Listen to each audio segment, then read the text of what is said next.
Ah.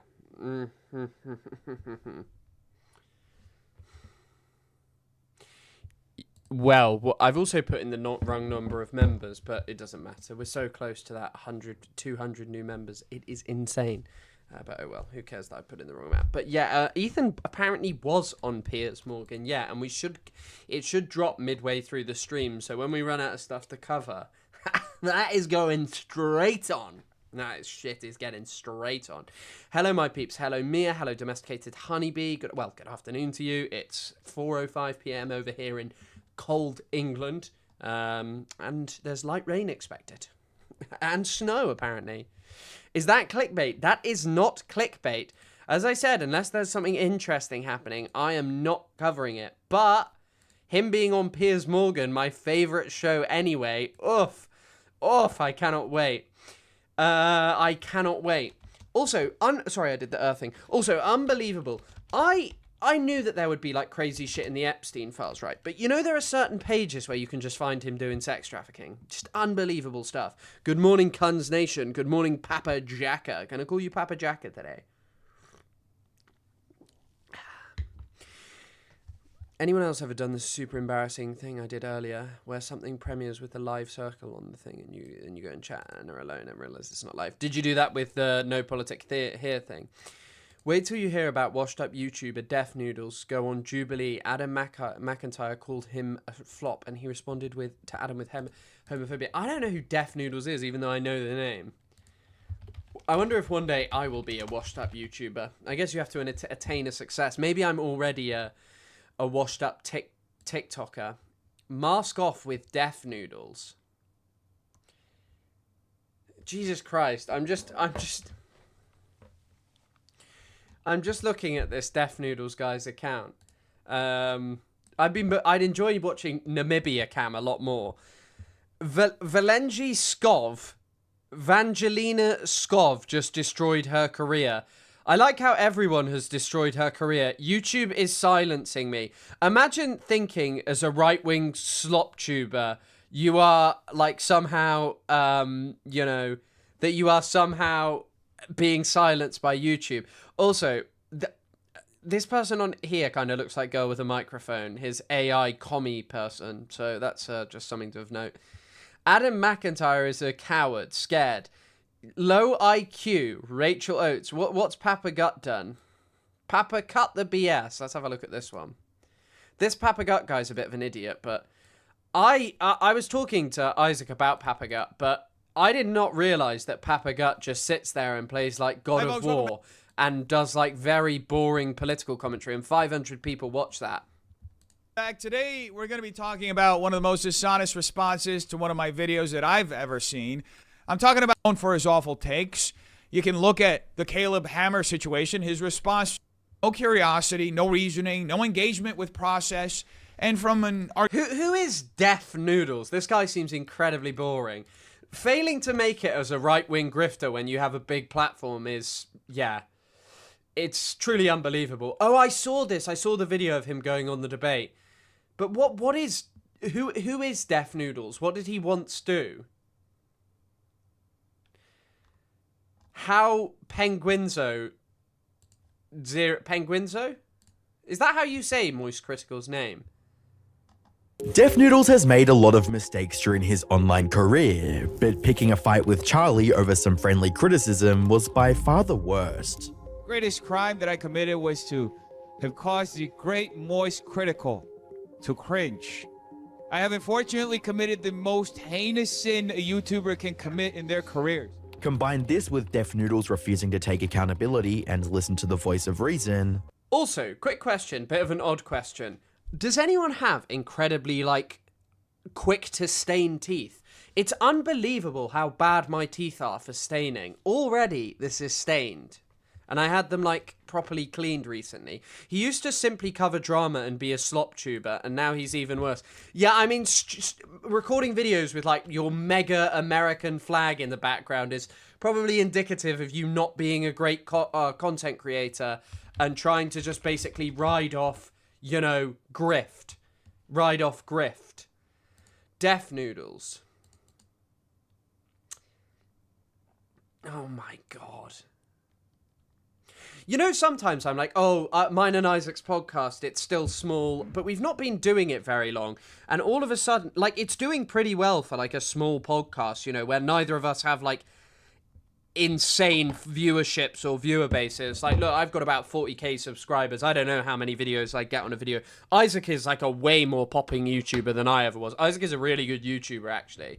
You know, not to big him up. It's pretty impressive. Like, when you look at how much Isaac has been able to achieve in such a small period, it's kind of impressive. By the way, I don't really want to watch a 20-minute video about Deaf Noodles, but I'm just looking at Deaf Noodles. It seems he has some kind of podcast. Hi, folks. Welcome back. Today's guest is Amy Dangerfield, a political and cultural commentator known for sharp analysis and a willingness to challenge narrative. He has a very funny way of talking. Most media won't touch. She's appeared on major independent platforms, Yeah, as tea. Well, but the thing is I appreciate that drinking coffee and tea would make your teeth stain, right?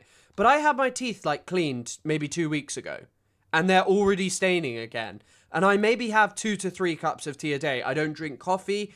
I don't really drink any soda. So, I don't know. Including the PBD podcast, Fresh and Fit, and the Whatever podcast. And she was a panelist on Her Take, where a God, this guy's voice is insane. Sorry, bro. Profile on-air moment with Jillian Michaels pushed her into the national spotlight. Amy was also one of the first visible women to openly support. I actually don't get how you can't make it as a right-wing grifter, because I'm not gonna lie, if I had a YouTube channel if I'd started my TikTok as a right-wing pro-Israel grifter, I am 100% sure that I could have risen to such high prominence, because basically I have an academic background which is sorely missing in the space of pro-Israel content creators. I'm clearly good at appearing on camera, especially for short form. Longer form remains to be seen. I mean, it seems to be a harder process to build it up.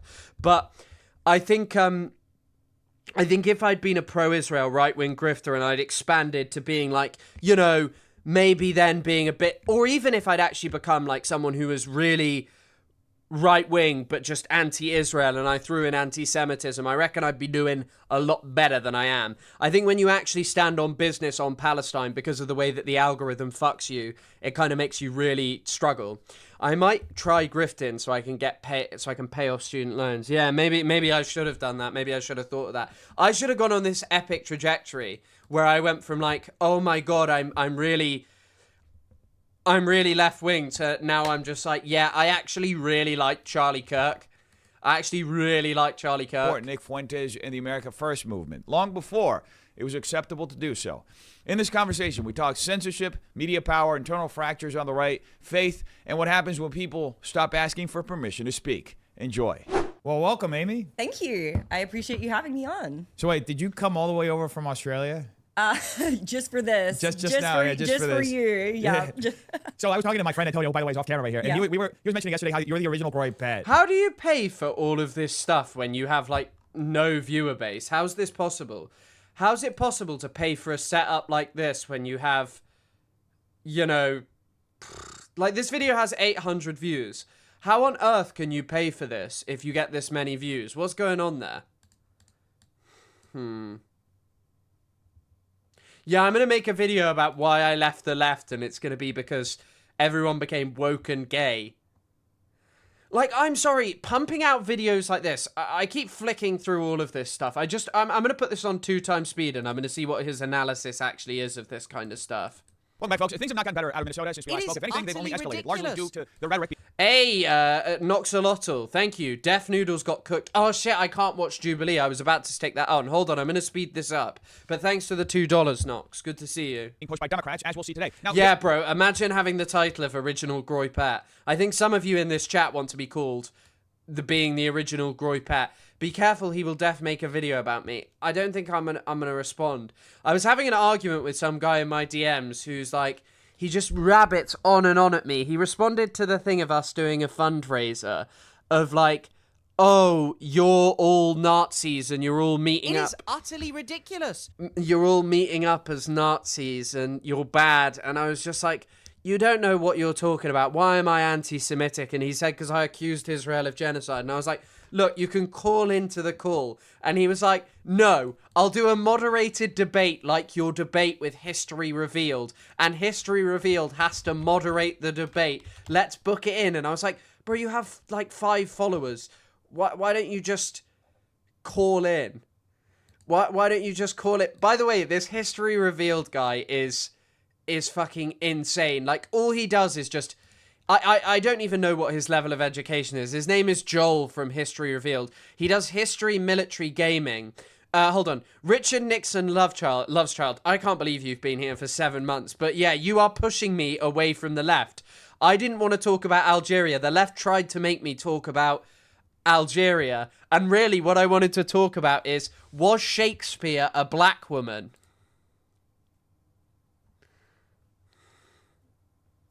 From Stratford-upon-Avon. So tonight, I'm asking, is British history being rewritten or even erased? By the way, I'm pretty, look. This guy's always on, this History Revealed guy is always on lives with, like, Israeli accounts and, like, can't wait to chat to you after, ladies. Well, I've seen him doing that one time or something. So, you know, yeah. In the name of modern identity politics. I'm now delighted to be joined for the first time on the show, founder of the YouTube channel History Revealed, Joel.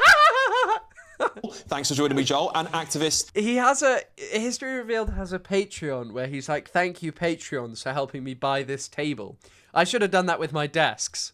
Iman Aiton, thank you very much for joining me both. How do you find someone, by the way, I'm not sure someone who believes that Shakespeare was a black Jewish woman is a woke activist, but I do await for Joel from History Revealed. This guy is like a moron, by the way, like a grade A moron. I don't know what his education is. I don't know whether he's ever read anything. He just seems to be one of those people who watches fucking like military YouTube videos with little stick men in it. Of you. Iman, I'll start with you and then I'll let Joel respond directly to your statement. Do you think British history is being erased? Well, no, but let me just be clear. I think we've been manipulated by a very hot article from Telegraph. It basically led us all to believe that this woman who was technically supposed to be erasing Shakespeare because she was the original and now our history as English British people is being erased.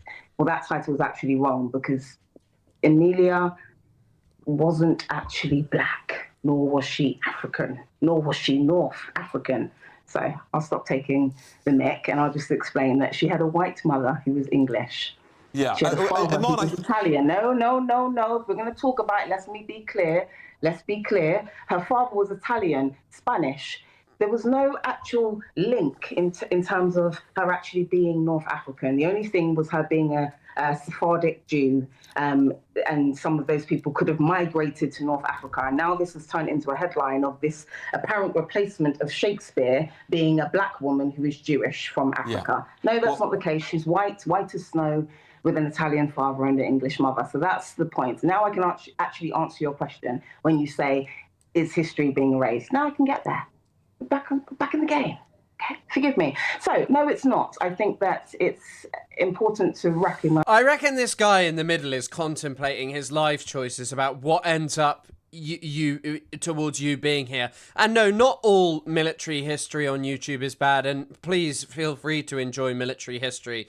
Sometimes I find certain military history. I spent ages going down rabbit holes of times that the Taliban, like, because there was a story about, I was reading about some guy, I can't remember where it came from, some guy who got captured by the Taliban because he just sort of wandered off.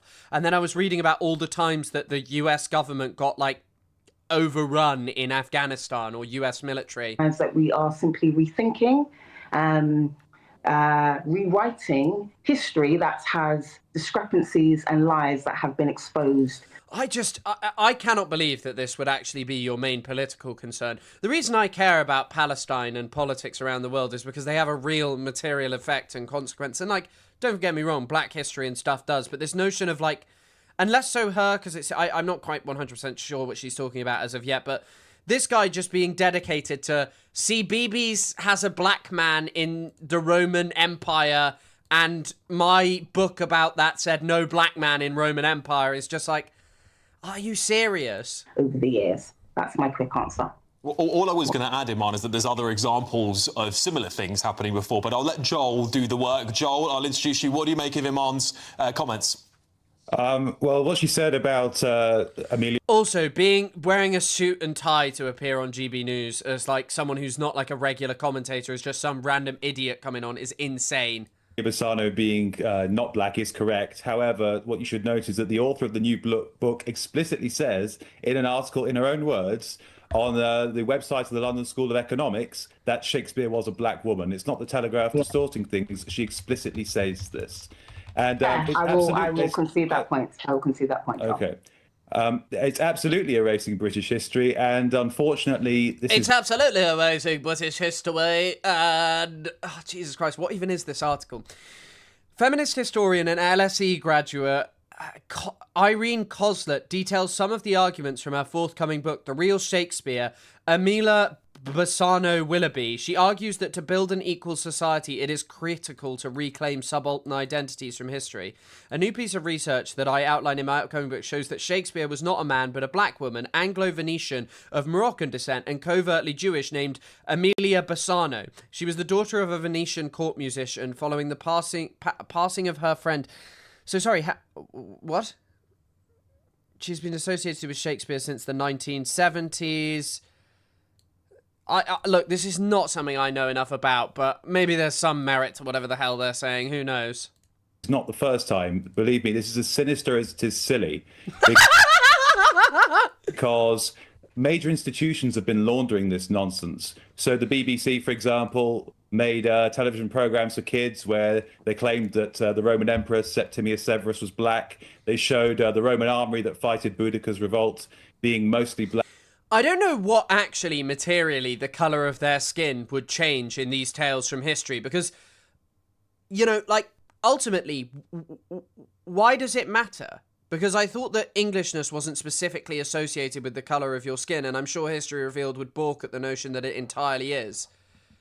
Of course, total rubbish. And of course, Netflix, not so long ago, not British history, but still history nevertheless, decided to... Also, sorry, you're saying I'm going to disregard this because already one of the key insights of my framework is to look at the notion of author function detailed by Michel Foucault.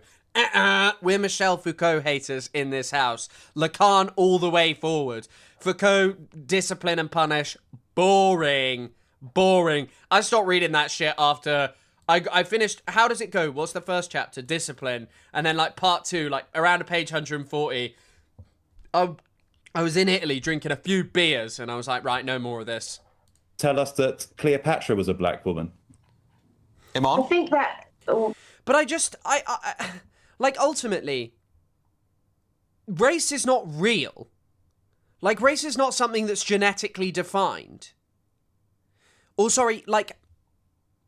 It's not like a real category, you know?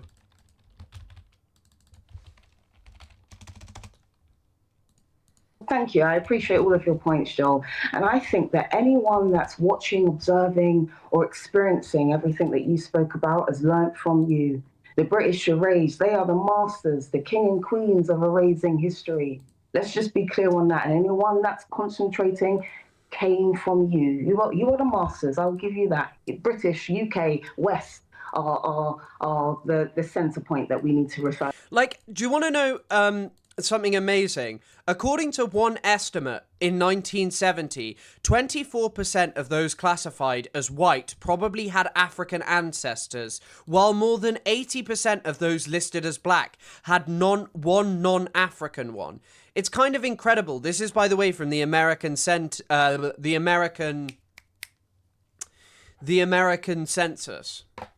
an American census, excuse me.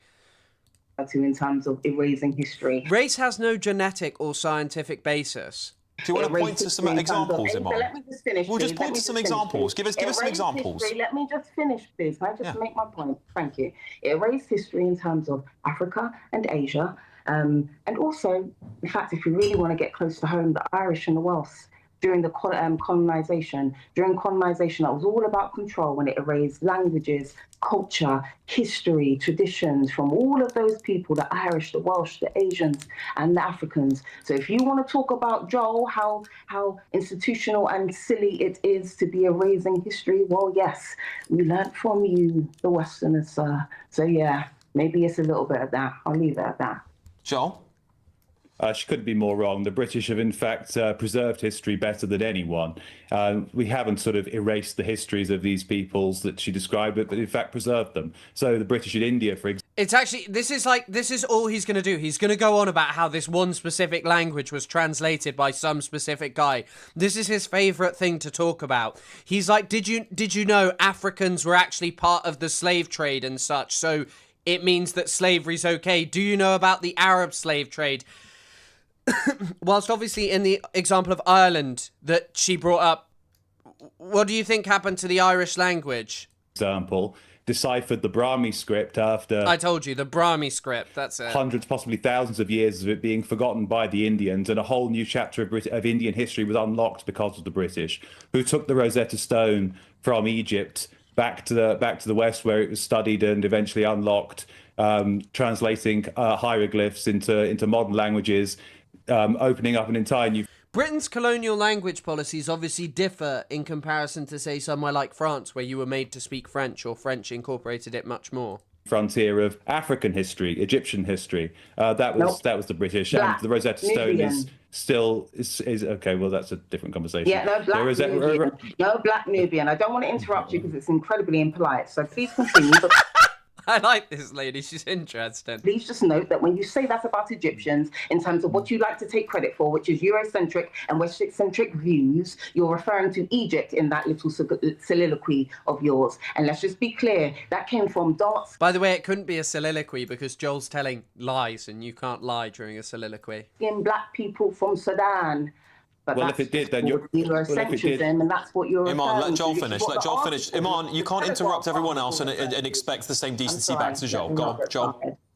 The great irony, if what you're saying is true, then you're proving my point, because it was the British who unlocked this black history by taking the Rosetta Stone and then eventually the French deciphering it. Two different scholars worked on it. Yeah, you said it was the Middle East and the French. So it was the Muslims that came first. No, they didn't. The French. Okay, we're getting off topic, but no, the Muslims not unlocked. Both of those cohorts. It was black Nubians that came first, then the Middle East, the Middle Eastern Muslims. In fact, it's so funny that this country nowadays likes to talk about how much they have a disconnect in regards to Muslim culture and Muslim ideology, and yet you lot work together really well when it pertains to black people. You're both enslaved black people. Muslims are 1,000 years, and you lot about 200 and odd years. And then on top of that, you whitewashed history, which pertains to Egypt, which is your very point, sir. You are whitewashing history, and you're adding Rosetta Stone with your intellect and your tie, hoping that people will be somewhat gullible. I am not. So yeah, let them be gullible by your intellect. It doesn't mean anything when you aren't dealing with actual facts. Let's pass it over to Joel. I'm quite happy to respond. I'm quite happy to respond to that, or do you want to carry on talking about Shakespeare? No, Joel, please. Okay, enough. This is rubbish. This is utter drivel. And okay, wait. Let's see what Deaf Noodles actually has to say. There is a direct correlation between their lack of policy, their lack of... Like, all of this stuff about the Muslim slave trade is just like, oh, Jesus Christ. Like, the Arab slave trade, I apologize.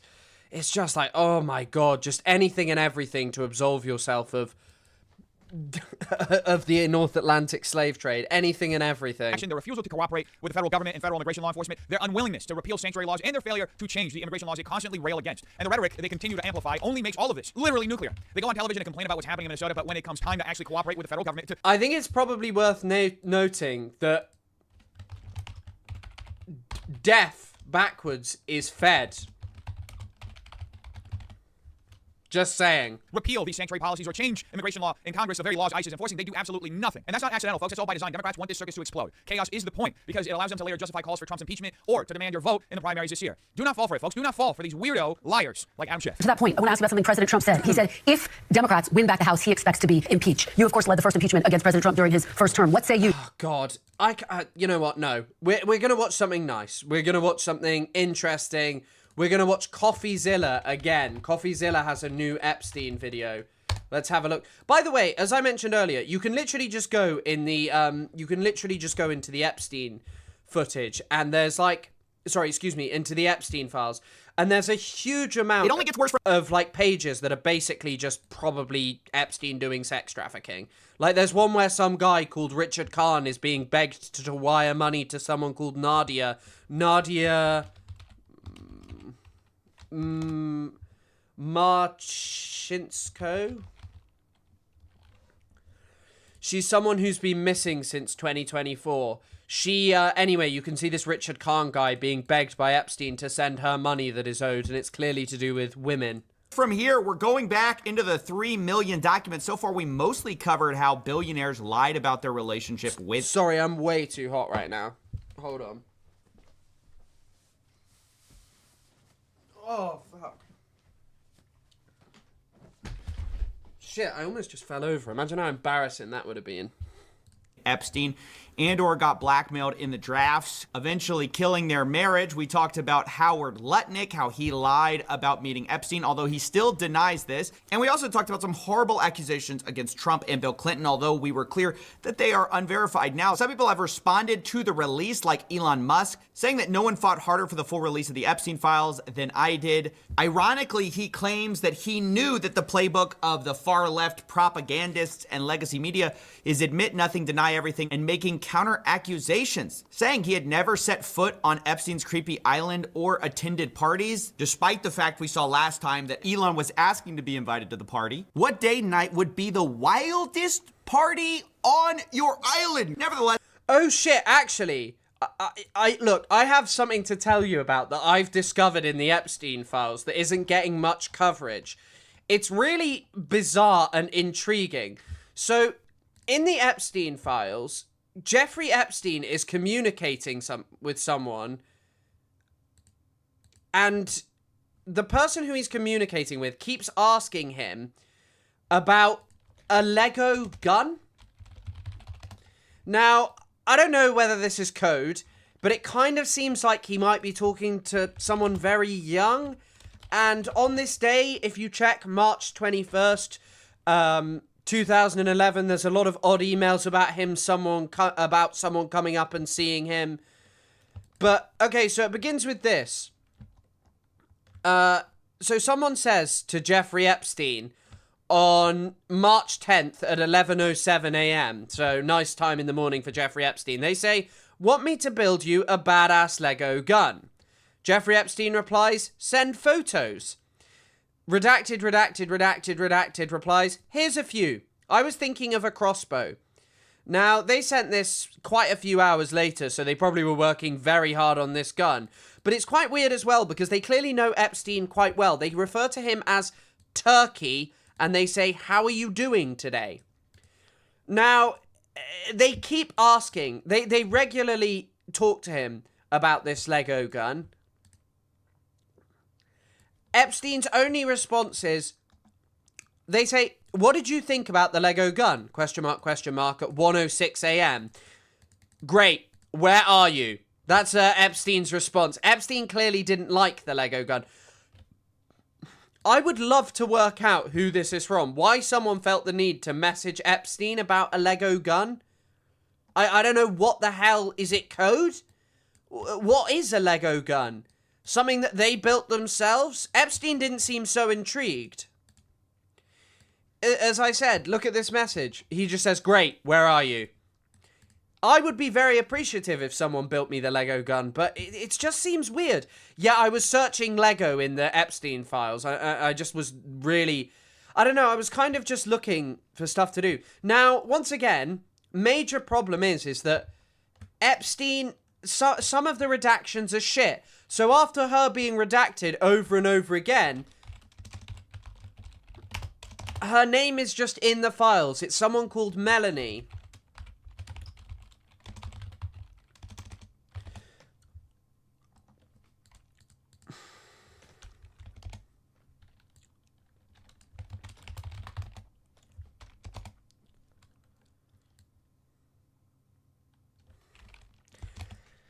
But yeah, she kept asking him about this Lego gun, whoever she is, but that's it. This is all we find out. We don't find out much about the Lego gun.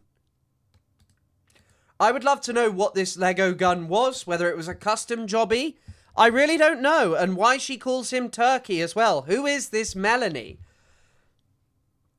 Because the rest of the day, so this is at 5 a.m., right? I think. The rest of the day is sort of just filled with loads of different stuff, like whatever this is.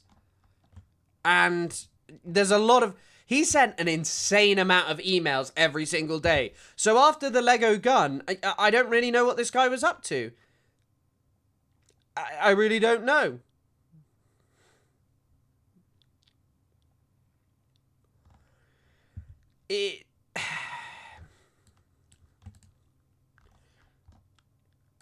Mr. and Mrs. Fisher, Purim 2011. They finally remembered to block out. Well, it's also just that, like...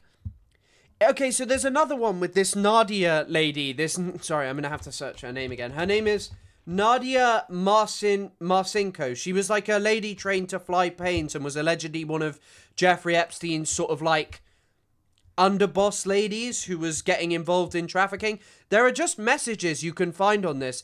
And by the way, anyone who denies that, oh yeah, this wasn't about sex trafficking and stuff, look at this one. Or, sorry, that Epstein only ever trafficked women to himself, as Kash Patel claimed. Look at this. There's literally just evidence in the Epstein files. What on earth could this be about? What on earth could this possibly be about? Please wire Nadia 10k. Nadia is redacted in every other version of this email thing. And look at this Richard Kahn guy groveling to him. It sounded like you didn't believe me when I talked about money. I'm sending you a screenshot of current balances. I don't bullshit you. I always assume you have access to everything I do, and I have no reason to lie to you, even though you may not check it. I dislike this conversation so much. I tried to delay it and use credit cards, but I can't do that anymore. I must pay back over $19,600 on the credit cards, and all I have is $900 spread across all bank accounts and $3,000 in stock/options. Like, one has to question what on earth this kind of stuff is. Why is this Richard Kahn guy sending $10,000 to Nadia? Including your extensive pluribus shoutouts. Yeah, I'm glad you enjoyed it. And yeah, it's already pinned. Can you assign good subby gift to your Elab? I cannot assign a sub gift to Elab. It's not possible, unfortunately. I made Elab a mod yesterday, but yeah. There's one in here that's... Hold on, there's one on this day that I actually want to pull up because this day has such an odd set. And I'm sure many other people have analysed this before. It's just like... It's just... Hold on, let me show you this one.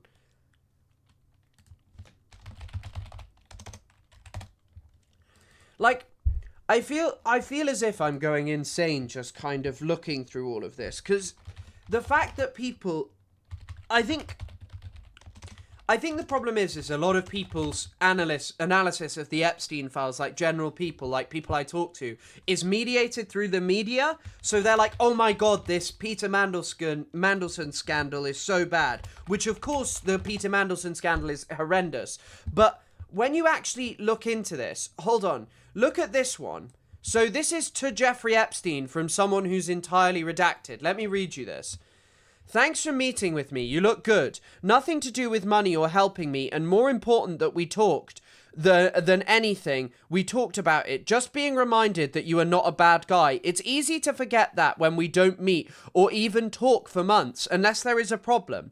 The more time passes by, the more I could use a reminder that you are not the man that people describe and attack. I always vehemently defend you, but then I go home, and I admittedly have trouble justifying the same accusations to myself. I think the effects of what happened just hit me recently, and I wake up with nightmares about girls and police. I'm sorry if my emails were aggressive. I find myself in a weird position that I can't discuss with anyone else, and I'm not sure how to explain it without sounding like a victim. That's not my intention at all, and I don't want to make you feel guilty. I do feel guilty about my role. I'm really just looking for a reminder that you are the same kind guy I met, who would not knowingly hurt people. Seeing you helps. Can you understand that?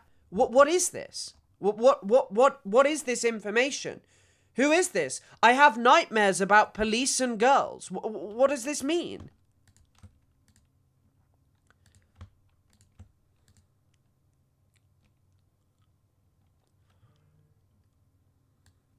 Like, I'm just perplexed as to who's sending Jeffrey Epstein an email like this.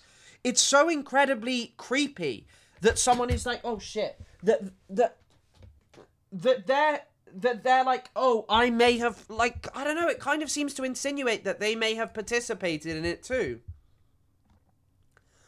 And then the rest of the day is him, this is another day where there's just direct evidence of him talking about money being sent to people and messages like that. That sounds like a woman's writing.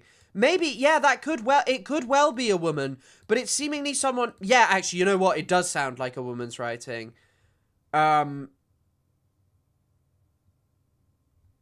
It's just like, and then the Epstein files that we have access to are just the same shit over and over again.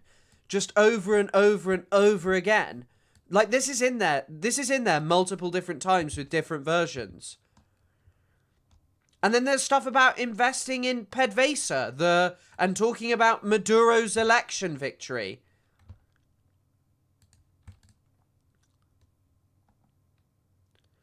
And just people asking, can we speak 4 hours from now? Skype tomorrow?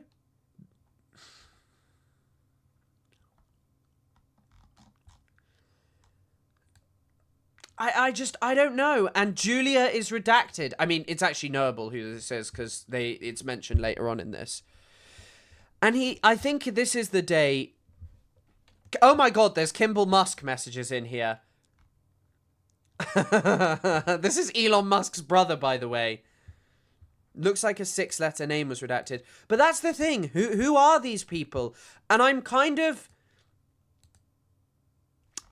shocked in the sense of, like, when your understanding of these files is mediated through media talking about this or that big story, oh, they're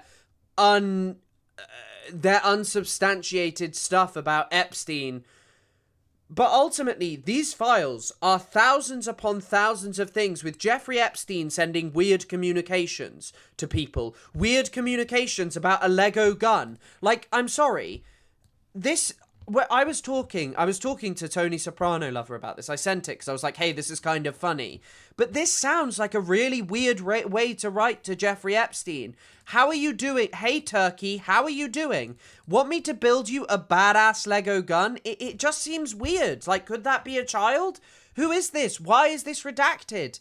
If there was consistent redacting of, like, this is basically just a victim being redacted, okay. But we don't know who this is. And I don't know, when you kind of look through this stuff, and I get it, pouring out everyone's information is... Okay, like, look, pouring out anyone's information is insane, but yeah, when you go through someone's life entirely, you're gonna get weird stuff. But, like, who emails like this? Who emails this much? Like, look at this. So this is, Kimball Musk. Jeffrey and Boris, thanks, great to hang out today. Jeffrey and Boris, many thanks for connecting me with Jennifer. I believe you both played a role. Medication use among overweight, obese kids. This is what Kimball's forwarding to him. Boris Nikolic. Did you see his muffin recipe? No, I've seen the one about steak, which just is really unusual. Boris Nikolic is a Serbian fashion designer who died in 2008. How did he die? He died after a short illness. Oh no, this can't be him. This is a different Boris Nikolic. Because this is in... Unless Boris Nikolic is texting him from his death. Oh no, apparently Boris Nikolic is someone at the World Economic Forum. Who knows which Boris Nikolic this is? It's really odd. Just look at this. So this is Nikolic to someone wrote, thank you. Kimball, just FYI, better be nice to Jen. Jeffrey goes crazy when someone mistreats his girls/friends, so better be very nice. And Jeffrey and I better have special treatment at your ceremony. Great to hang out with you. See you very soon. Please keep me posted re your travel plans. I am in NYC. Jeffrey, message received wide and clear. That's really odd as well. Seriously, I am very happy with my time with Jennifer. She's great. I'll be back in NYC for Halloween weekend. It scares me to imagine what you'll be for Halloween, Boris. I want to see it. Let me know if you'll be there. Who are these people? There is somewhere here. I saw her name. Sorry, 1 second. So let's pull up this page. Jen. Okay. I saw her name. Her actual name's on here. Jen. Where's this? I'm sure I saw the name. Anyway, I can't find it now.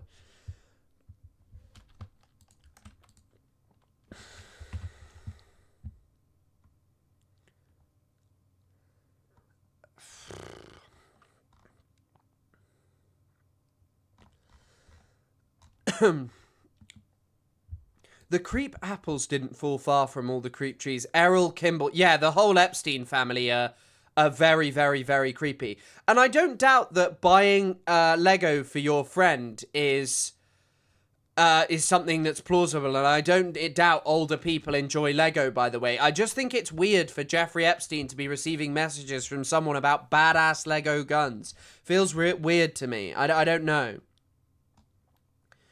So, Jeffrey Epstein is talking to Mark Lloyd here. I will be in Paris from the 9th. Are you? That's great. Okay, this is now Jeffrey Epstein. I am in need of a new female assistant. Blank is now traveling with her boy. How is the 11th? Lunch or dinner in Paris? Maybe I could bring La. Dinner better. La's and any pretty things for me are always welcome. Who is Mark Lloyd?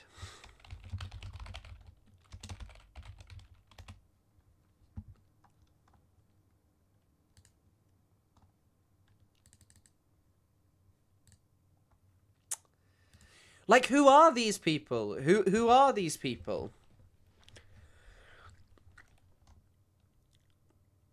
Much looking forward. And is there any chance we could stay with you? But yeah, like, just if you go through this day, there's just really unusual stuff on here. But Jean-Luc Brunel is a sex trafficker, by the way. So here's Jeffrey Epstein saying, "Now, what are you up to? Doesn't sound very interesting." This is from Fully Redacted. We went back to the hotel to see shows tomorrow. Jean-Luc's friend, a young Kiev Jewish guy, seems honest and nice, very naive, was talking the whole evening about his business ideas to create a non-profit mother agency, help girls etc. But Jean-Luc said he is a great scout, so I was very nice with him. Finally heard back from Redacted. She just got to Kiev. I will call her tomorrow if she gives me number. She must have girlfriends. Jean-Luc told me to be careful. He said I will be the center of attention because Kiev is small and no one knows me. So the strategy is to make friends with girls and get their contacts to start with. There will be girls. There will also girls who work in New York and Paris, so no visa issues. I will try to meet them and exchange contacts. I don't think Jean-Luc wants me to introduce myself as a scout, MC2. He said to say that I was visiting relatives in Ukraine. I'm sure I can find some good ones out there. So this is Jean-Luc Brunel. Yeah, I know, Jean-Luc Brunel died in the same way. This is Epstein messaging a sex trafficker on the same day he's talking about contacting one of Jean-Luc Brunel's friends, talking about scouting women and things like that. It's just repugnant. And the fact that Kash Patel said, yeah, Jeffrey Epstein only trafficked women to himself. And by the way, ContraPoints. ContraPoints literally claimed... Excuse me, hold on. This is ContraPoint's take on the Epstein stuff. People are really not familiar with the basic facts of the Epstein case. All the victims who testified at Maxwell's trial said they were trafficked to Epstein himself, who abused them with Maxwell's assistance. What? You can literally, like, okay, granted, when was this put out? This was put out when much of this stuff was available. This is just him contacting people about sex trafficking. Like going and scouting girls in Kiev.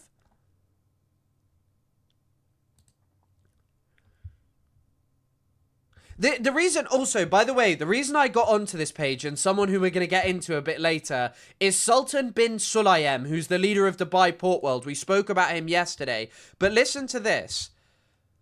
Hillary Clinton goes to her doctor for a checkup only to find out that she's pregnant. She is furious. Here she is in the middle of dealing with this Libyan mess. Now this has happened to her. She calls home, gets Bill on the phone, and immediately starts screaming. You bastard! How could you have let this happen? With all that's going on right now, you go and get me pregnant. How could you? I can't believe this. I've just found out I'm 5 weeks pregnant. It's all your fault. Well, what have you got to say? There is nothing but dead silence on the phone. She screams again. Did you hear me? Finally, she hears Bill's very quiet voice in a barely audible whisper. Who's speaking? So Sultan bin Sulayem was sending Jeffrey Epstein jokes, which, you know, I thought this was going to be like a creepy joke because I hadn't finished it and I saved it for the stream. Okay, it's kind of somewhat funny in terms of taking the piss out of Bill Clinton, you know, cheating around. But yeah, so hold on, let me just show you. This Richard Kahn guy, like, he's talking to this Daniel Siad guy. And Daniel Siad is apparently someone who worked for Jean-Luc Brunel, like a scout, might have been the scout mentioned in the previous emails. Listen to this one. Listen to this one. After giving you my body in many and any way you chose, and my mind fully, you write to me a troubling sentence. I promise that if I believe you, if you believe me, Josh, I love you. Not if, not maybe. I don't want you to feel anything but love. Let's talk next week after you have had some time to think. So this is from Jeffrey Epstein sent to someone. He is not getting it. He is asking, what are you trying to communicate, sweetheart? Sent via BlackBerry from T-Mobile. Did I miss something? Mod Elab. Oh, yeah. I made Elab a mod yesterday, Drac.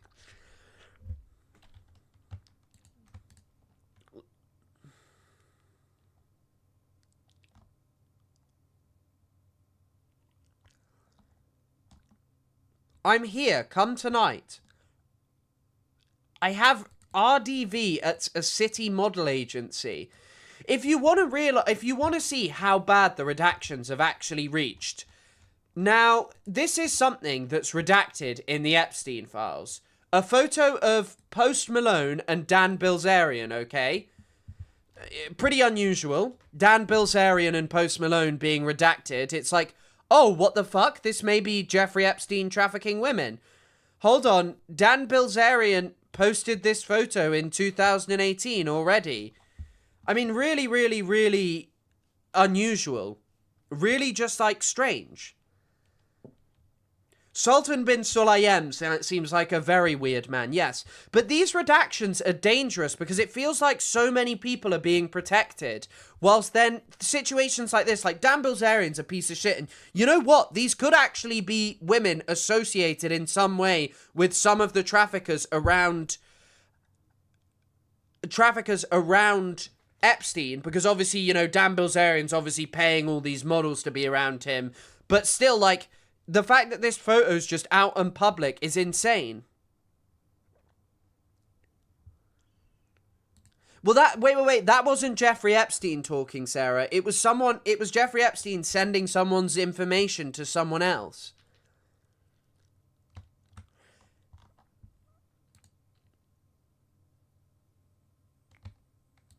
What's this one?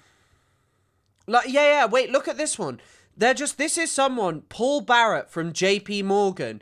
He is talking to Jeffrey Epstein about how he can make money from Chavez winning the election. What is the context of the photo in the file? Lots of these photos are just given without contexts.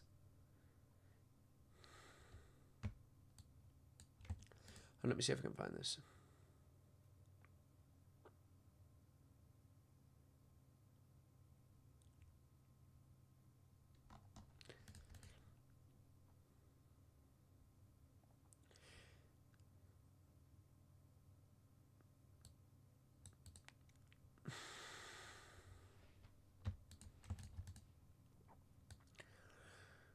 Today, like, just have a look through. Like, I'd recommend you can pick a random word and just go into the Epstein files and find random shit. Like, you can find.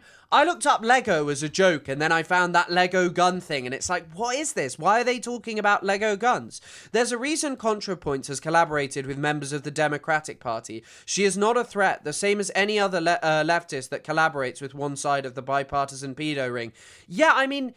One of the incredible parts about all of this Epstein stuff is that wait. You know what? I'm gonna shout out Adam Tooze today. He had a really sort of bizarre high concept chart book this week, which it's gettable, but I just meant in terms of like how I would describe it as what it is. Like, it's kind of about Epstein, but it's about a file written by Larry Summers that's apparently a really good piece on China's rise, but that's also written and you can read what Epstein was talking to him privately about some woman. Just listen to this. At an even more elementary level, we claim to be able to discriminate, to tell the difference between good guys and bad guys. What the Epstein material reveals is not just the extent to which many figures of the establishment were involved in his world of sordid sex, but also their promiscuous mixing across political boundaries, the blurring of supposedly opposite parties. In Epstein's network, the seemingly sharp lines between liberal establishment, Clinton, Gates, Summer, Chomsky, etc., and the supposed agents of polycrisis, the Russians, the Israelis, Trump, and his cronies were blurred. There were no crisp lines of decorum. No one and nothing was beyond reach. Everyone was up for grabs, whether that be Snow White or insider tips on the Eurozone crisis, Bitcoin, and Ukraine.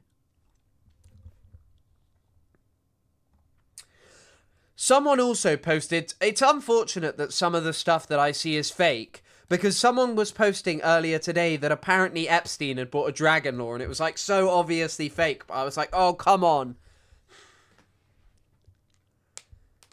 An acquaintance of a former friend of mine's name is in the Epstein files in some sort of Quora link. Oh, okay. Yeah, I mean, that's just Jeffrey Epstein getting a Quora link thing. Just like he got regular things. It's like most of the stuff about Arafat, Hamas, all of this stuff is not actually Epstein writing. It's just constant drivel being sent to him over and over again. But I just mean, I felt kind of like that I'd done like a decent amount of research on this. But like when you actually just pick a random day, you just find so much odd shit in here. And also, someone said ZNGA. What did you think it was? Zynga Games. No. Oh, wait, maybe it could be. With friends. Made words with friends and other popular games. Oh, okay. So he's just talking to this guy, Daniel Kahn, who's lost all of his money because he bought Zynga in March. By the way, as well, why is this redacted? This is Daniel Kahn. We can know who this is. There's other emails with his name in of him transferring $10,000. The fact that this is just dismissed as, oh, it was just Epstein being a pervert himself. No.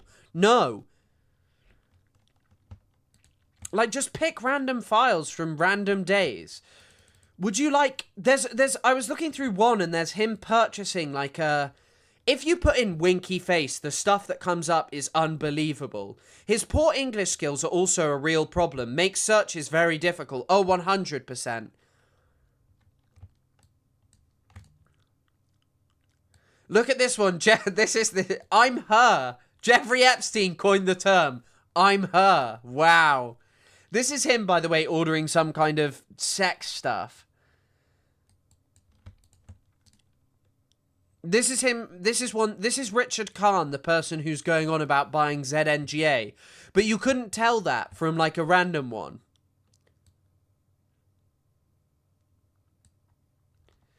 What's this as well? Bobby Hodge looked over redacted today and has placed over a place to offer of all of these people are stupid, by the way, doesn't seem to just be Jeffrey Epstein. This is Bryce. It's an offer of 85K cash offer. How do you to proceed? Who is this? Who is this? Why is there 85K being offered to something redacted? Oh, Norman Finkelstein's just him talking about how he basically was disgusted that anyone would ask him to associate with Epstein or Alan Dershowitz. Who's Bobby Slayton? You're just going through person after person and trying to guess who these people are. Like, just creepy men. An American actor and writer is Bobby Slayton. He's in The Rat Pack. It's just a meeting with him and Norm told them to fuck off. Yeah, that's exactly it. Yeah, and I feel like loving Lolita is pretty indicative of who Jeffrey Epstein was, although some people still like it and they're not perverts and pedos. Like, he's just, I don't know, I'm just picking this as a random one to just go through and just kind of show you how confusing all of this really is. Like, here's someone saying, there is a new code for the front gate in Paris, 2512. Guys, this is doxing. Be very careful. Like, just, yeah, pick a random day. J.E. said Thursday, I will book a ticket. I think that our obsession with billionaires and stuff and the rich and powerful in this, and the rich and powerful who we know, excuse me, kind of obscures us from the much more just like, hey, this guy was doing sex trafficking with loads of odd billionaires and millionaires and rich people who we don't really know. I like, yeah, I mean, it's just crazy to me.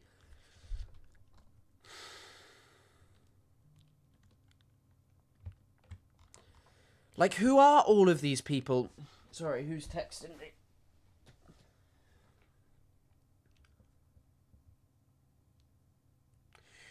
My tweet's popping off as well. Because, hold on, look at this. Barge runs, attachments. He's sending him stuff about finances. Did you search your own name? My name would never be in there. I was 19 or 18 when Epstein died.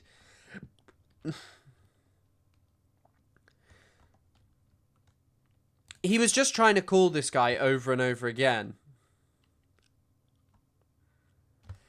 Yeah, look at... Actually, I won't show that. This is him ordering some kind of... Wait, let's have a look at this.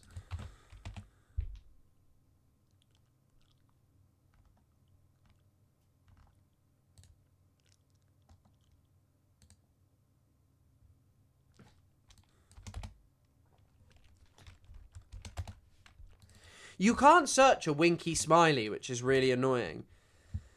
Did you search your surname, though? Yeah, I did search my surname. There's nothing, because there's, like, some people who own a hot dog factory or, like, some kind of businessmen somewhere, and there's nothing. John Podesta. No, I didn't. I was searching things like Minecraft as well.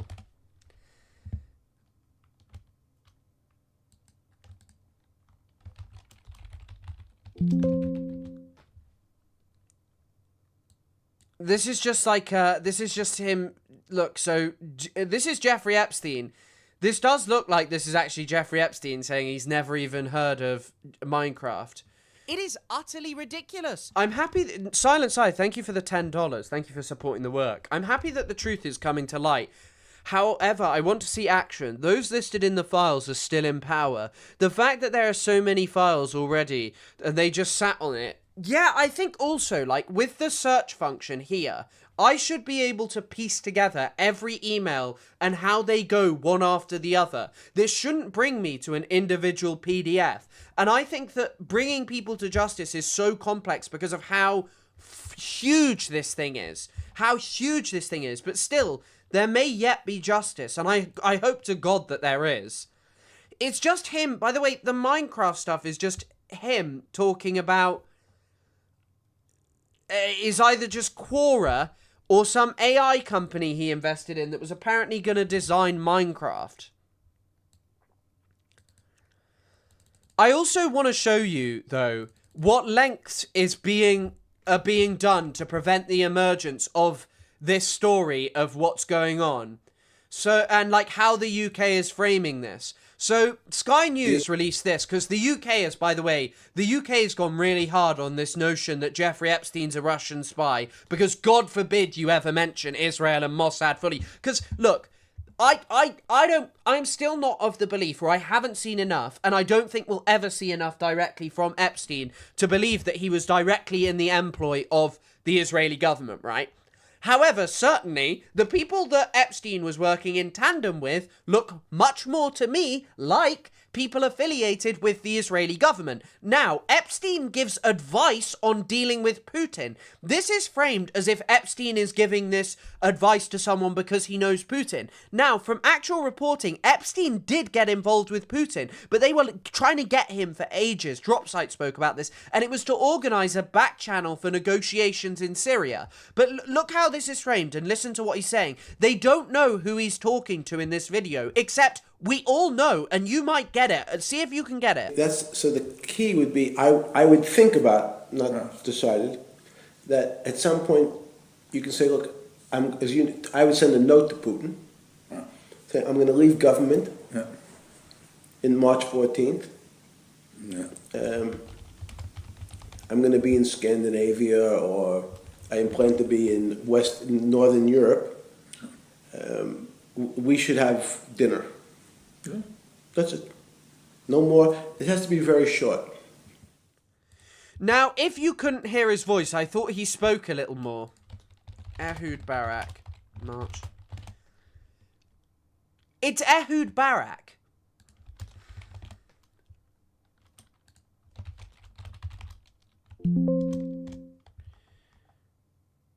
Look at this. Ehud Barak was the Minister of Defense in Israel until 18th of March 2018. This is Ehud Barak in this conversation with Epstein. We know it is. But listen, newly released voice recording appears to show Jeffrey Epstein advising an unknown person how to approach Russian President Vladimir Putin. What?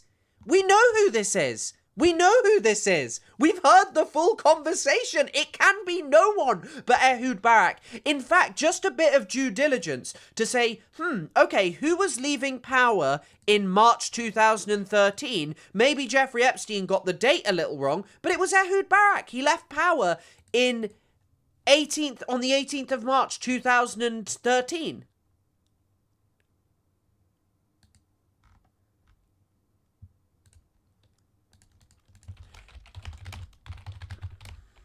Many apologies. Someone corrected me.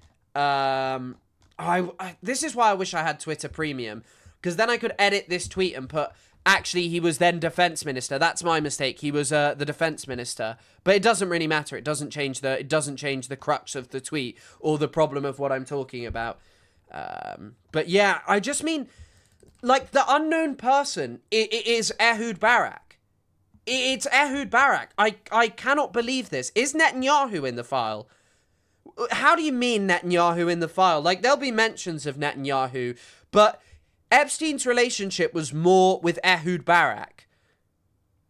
I mean, no doubt that Netanyahu knew what he was up to. Yeah, like, sorry, look at this. Epstein was invested in something that was going to make a Minecraft-inspired game. So Epstein categorically knew what Minecraft was. He might have actually mentioned Fortnite.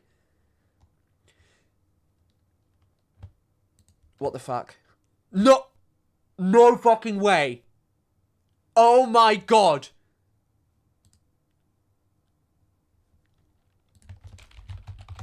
When was Epstein arrested? Oh my god. What? Ty was super tired again last night. We went up at 9:45. By 9:57, he was almost out. He showered and did all I asked of him after practice. He wanted to play Fortnite, but I said no and didn't argue. Love him. Let's be you too. Didn't see you much. Glad you had fun at basketball and played well. Bed late and early. Glad you don't require a lot of sleep. Hope you have another busy day. I'm taking 9:35 from NC to City. Have to switch trains in Stanford.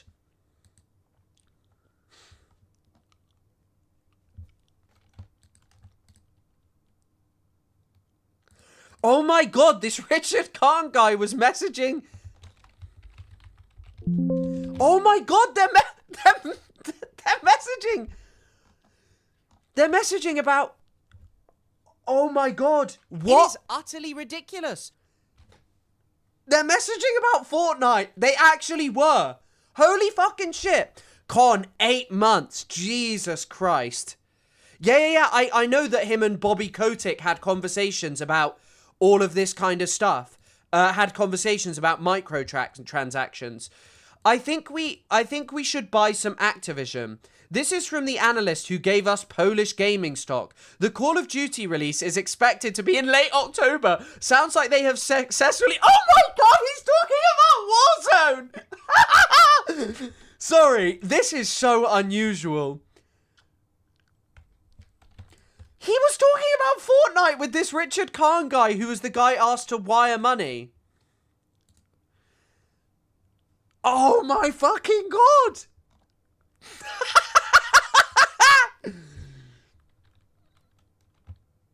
Oh, come on. Oh, this is... wait. I have to find out if there's more. It seems like he was playing Fortnite. To and from. This may be one of Epstein's redacted emails. Oh my god. Did Jeffrey Epstein... This is one of the biggest questions. Did Jeffrey Epstein spend $25.95 on V-Bucks for Fortnite?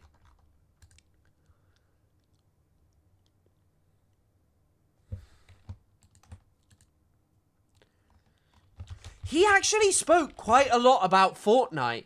He clearly thought that Fortnite was a great investment.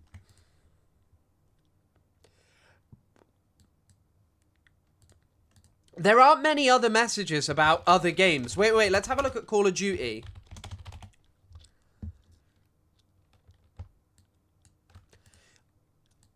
This is him talking about this. This is Jeffrey Epstein talking about X Prize. We've seen this, how he was trying to get Activision to integrate more. Why he was trying to get him to integrate more, like, integrate more transactions, microtransactions into this. Yeah, I don't think he was trying to bang kids on Fortnite, at least from this. I can't find anything. Yeah, 100% sure Ethan's on the, what's it called? Well, had Fortnite blown up at this point? I wasn't big on Fortnite. I know what Fortnite is, obviously. Sarah, are you happy with what you've done? I bet you're looking at yourself like Oppenheimer right now of like making me search Fortnite for the amount of interest that I found in this kind of stuff. On May, Jeffrey Epstein wrote on Thursday, is there anything close? Wait, let's have a look.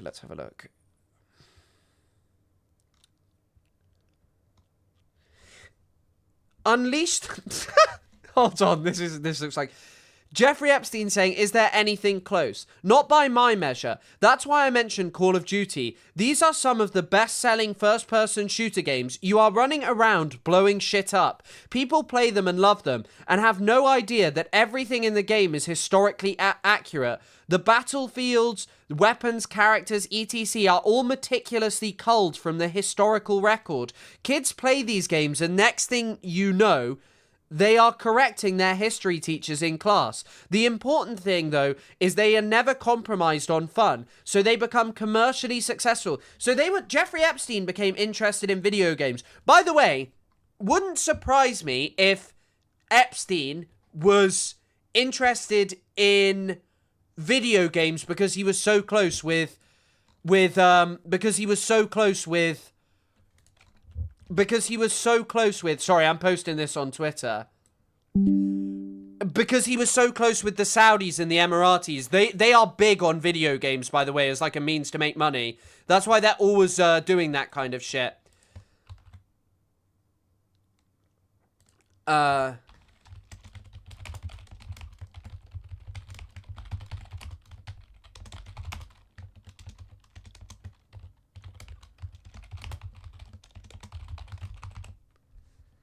I assume that people have already found this, but I've not seen this. I've not seen Epstein, people talking about V-Bucks. Oh no, people have mentioned this. The Epstein, what was... By the way, if you guys wanted to know what was in the Epstein files, apparently, this is what was there when Epstein was buying. So he could have bought the Mothmando, the Flutterbug, the Lampt, and Red Knight. He might have bought the Coaxial Copper, the Glow Sticks, Lavish, Assault Troops, Lucky, or the Rapscallion. By the way, as well, I bet you Epstein fucking loved Call of Duty, because Call of Duty did like propaganda for something he was involved in, which is allegedly Jeffrey Epstein may have made a lot of money out of Angola and the diamond trade. And in Black Ops 2, you do a mission with Savimbi, I think. But yeah, fucking crazy. What was Epstein buying on the item shop? Why are we turning him into a celebrity? I don't think we're turning him into a celebrity. It's just looking through the oddities of this guy and kind of exploring what it's like to have all of your emails laid out bare. He's not a celebrity. I mean, actually, he was a celebrity in his lifetime. Hold on. He was really interested in edutainment games. I just want to see if there's anything on here. From lawmakers' constantly use of...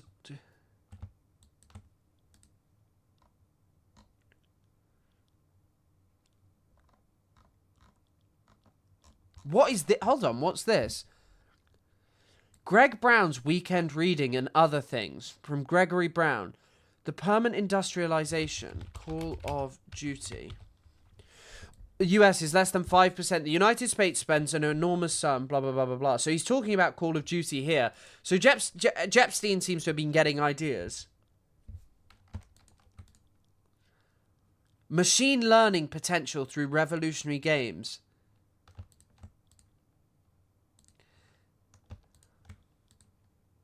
What's this one? What the fuck?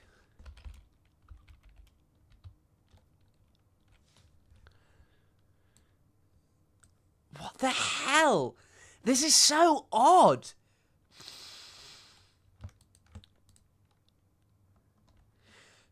So this is someone talking to Jeffrey Epstein, sending him...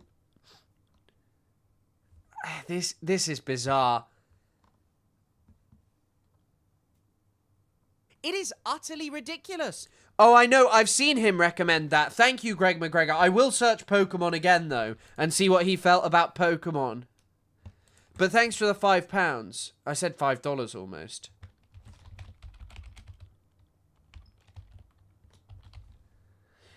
This was for an owner in Miami, and I was hiding... Fucking hell.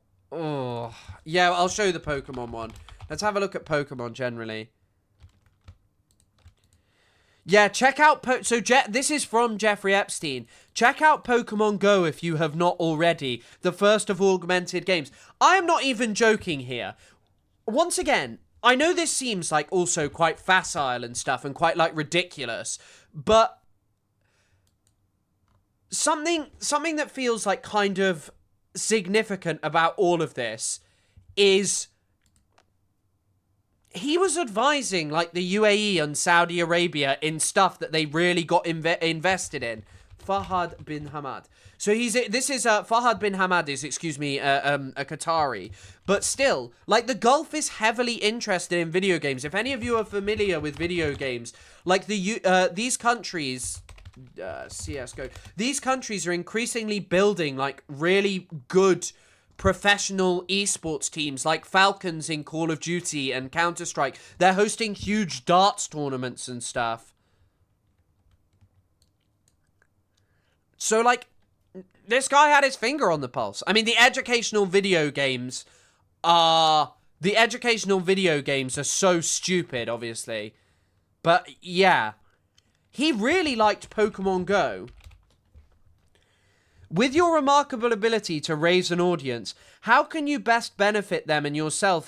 Lectures, okay. Week retreats, okay. Books, okay. If you look at the new Pokemon Go AP, the first of many augmented reality games, I think an app that for you that allows people to look at their phone and detect AUR about each other would kill the market.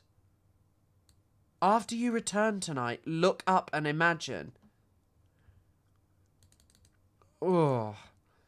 Deepak Chopra. Who is this? Deepak Chopra.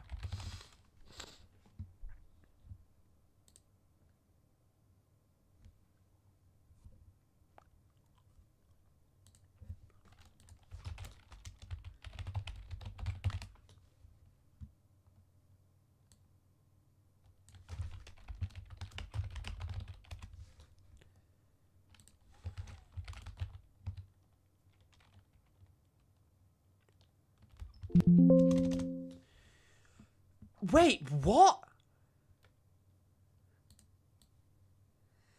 This might be who he's talking to, Deepak Chopra, because I was like, oh, it can't be this guy. Is an Indian-American author, New Age guru, and an alternative medicine advocate, a prominent figure in the New Age movement. His books and videos have made him one of the wealthiest figures. Maybe it was just about investment. But it just feels like it's him, because if you look at the address, he's based in California. No. I haven't missed through it. I haven't seen the Ethan Klein stuff. It's not out yet, so we'll watch that later.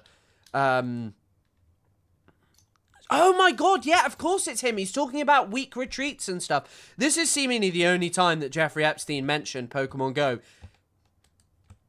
What is this? Oh, okay, this is Quora. Oh my god. Jesus.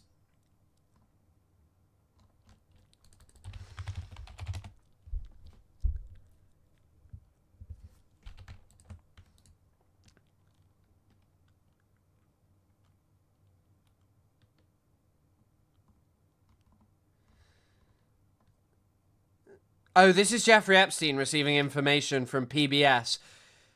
I thought he'd been emailing them about what he might watch. Available now on your streaming devices. I want to see if he, like, spoke about... What? Who sent him this? Just a PDF of Twitch streaming hours. It's so unusual. I wanted to see if he was talking about this.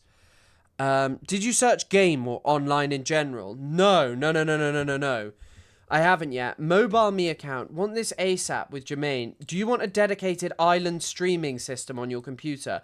I want to be able to use FaceTime with Mac so I can view constructions real time. What the fuck? So he wanted to be able to view his island being built.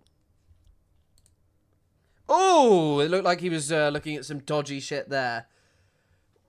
Jeffrey Epstein streaming system. I just wanted to see if he talked about Twitch streaming.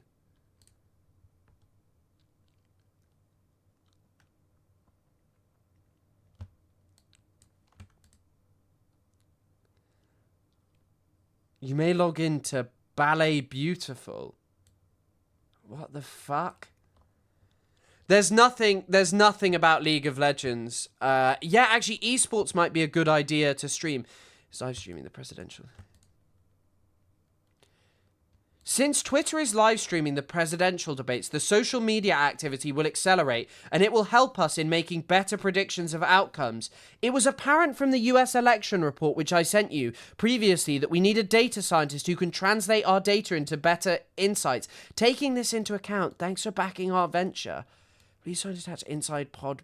What the fuck? This is Jeffrey Epstein being sent something about how you can...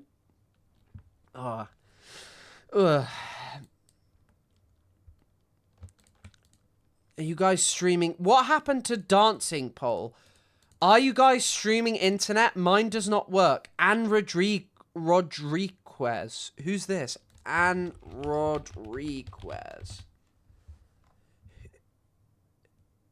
Who is this? What's dancing poll? Buckle up, we are in the Jeffrey Epstein library. This is my new favorite, like, this is my new obsession.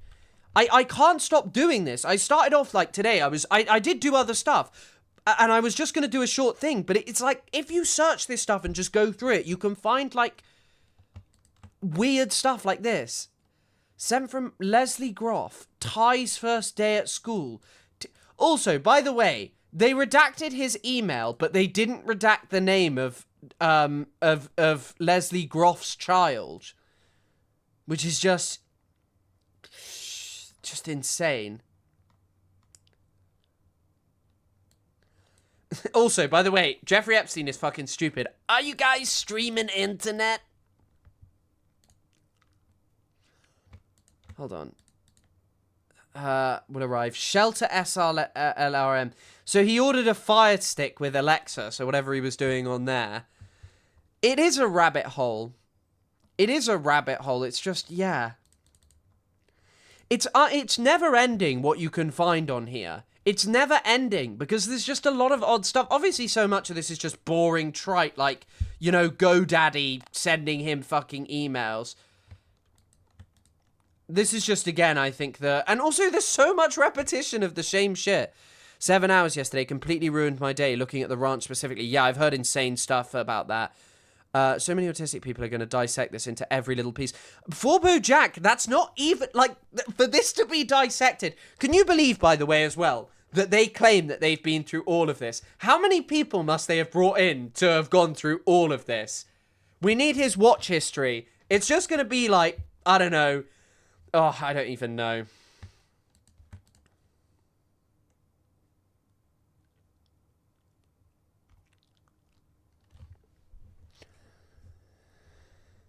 Here is a list of Closer to Truth episodes. I don't even know. Who is this? CC Jeffrey Epstein. Dear Redacted, it was such a treat meeting you. Redacted. Meeting redacted. Fucking hell. What even is this? What is Closer to Truth? It also...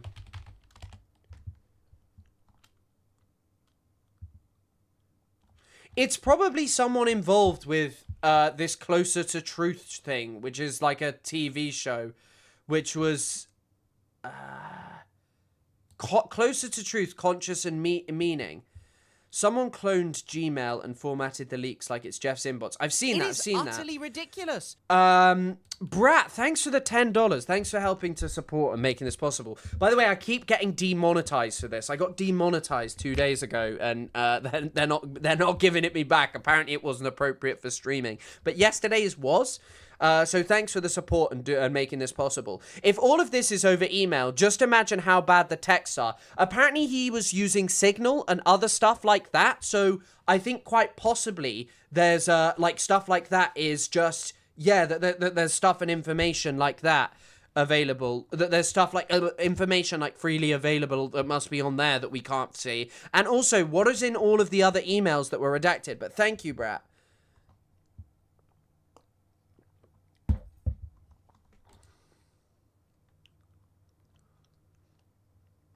I'm just having a look through it.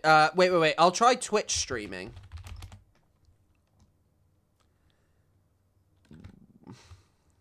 He was interested in oh no, this is from seemingly from Reuters. Twitch streaming. Ooh. I was thinking about YouTubers he might have been interested in, but I couldn't find any. Who's like a YouTuber that he might be interested in? The pictures are much worse. I haven't even really looked through the pictures. I haven't really looked through them much. Someone kept saying that I needed to search something. Were you saying John Podesta?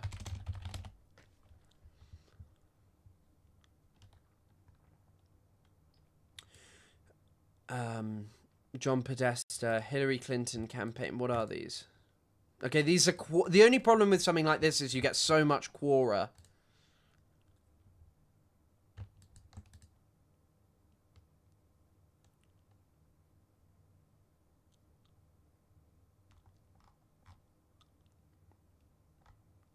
What is this?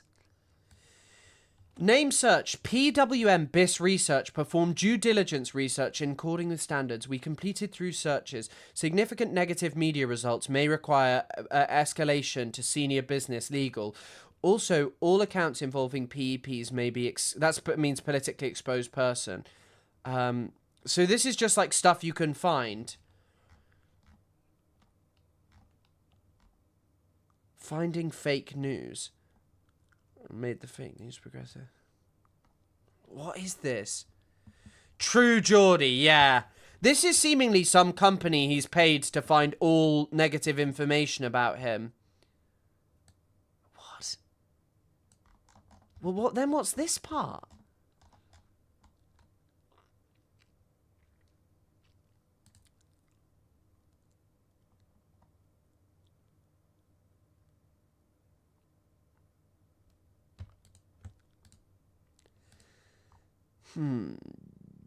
Probably not a good thing to do on live stream. What's not a good thing to do on live stream? I won't look at photos on live stream. No. I wouldn't show them. It was probably a bad idea. PewDiePie, there is a small chance. Hold on. Filthy Frank?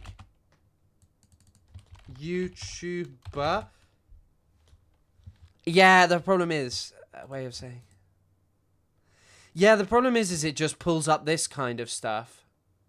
It is utterly ridiculous. Can we maybe do another topic and come back? I kind of want to just stay focused on Epstein for right now. Thanks for the $2.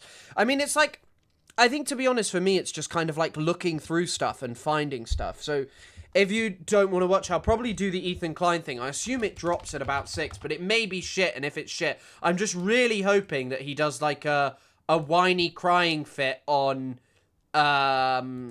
Piers Morgan. I really hope he does a whiny crying fit. What time are the Piers Morgan episodes uploaded? There's supposedly like a specific time, isn't there? There's a Piers Morgan Dave Smith debate. It was promised today. Ethan said it would be out today. I found his YouTube handle. What Jeffrey Epstein's YouTube handle? Little Jeff 1. No, I'm highly doubting that is it. Ethan said it would air today. I don't know if that's his, I don't know. Little Jeff 1. I'm sorry.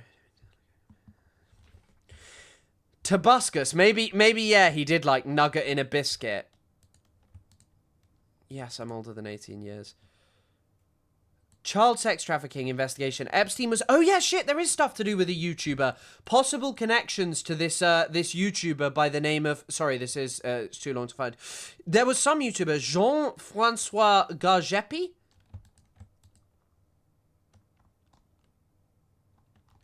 What is this? It is utterly ridiculous. Pictured interviewing the cleaner at Kinnison Street. I seen Destiny and Lonerbox went onto the island and interviewed Def, but don't worry, they asked some tough questions that weren't caught on cam. FT Chan, thanks for the $5. And the obvious joke, I am not accusing them of anything. What's the Ethan thing? Ethan was on Piers Morgan. He said this yesterday. You can confirm this, by the way. Why has he got Sean Atwood in here? This is seemingly some kind of file to do with... How much has this property lost in value? So this is from 2021. Why this is in here, I don't know. So it must be something related to Epstein?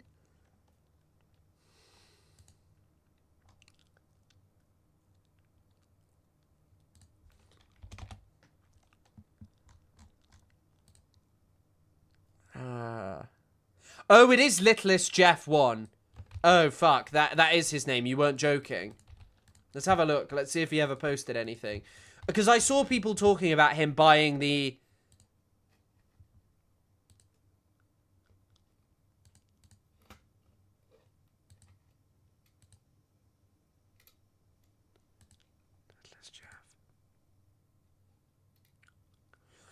So wait, hold on. I'm going to search users, channels. So there's a... Yeah, I mean, actually, it doesn't seem that there's a Littlest, that this is his YouTube channel or that it's active anymore. Because there's a couple. Someone joined with a... Someone's joined, and someone... I'm assuming that... Yeah, okay, this is not... Oh my god, is this Jeffrey Epstein's YouTube channel? Oh, no. This is a fake thing. These are uploaded way later. This guy just likes Tyler, the creator. The YouTube channel's not active. The main Labour Party connections are basically just through what's his name. Hold on, what?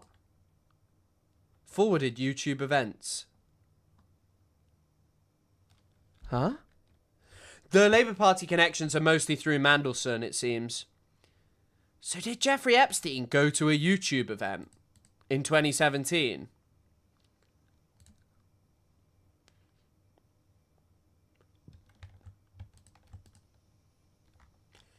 Hey, Jeffrey Epstein, JEE Vacation. What's this? How can we know what's true? So this is from YouTube events? Okay, maybe he wasn't invited to anything. Hi, chat. Hey, Sophie. Just having a bizarre look through all this stuff about... Michael Ross sent you a video.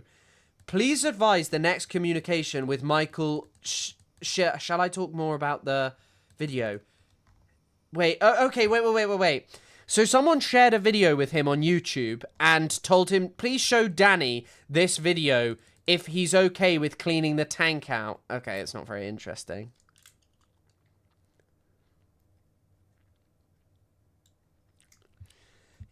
Let's fucking go. Yo, type Beirut. Apparently he was talking with a studio. Really? Hold on. Maybe I'll look at that in a second.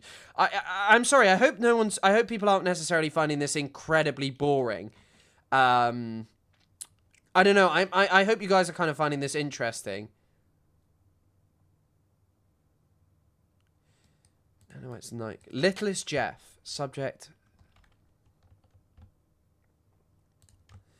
I don't... we might be the first... So this is just him buying something. Wait. What's Tectone's dad's name? John Robertson?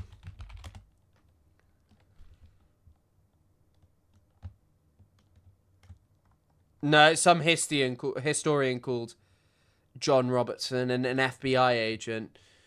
Maybe he's a Halo gamer. Halo gamer might be an idea. Halo. ADHD people. Search for... I will. Joe Rogan's who I wanted to search, yeah. Hold on, let me get rid of some of this shit. Let me also check and see how... people are liking this tweet. Greetings, gentlemen. Ken has the stone slabs at his shop. Kind regards, Daphne. Okay, we are actually going to search Joe Rogan.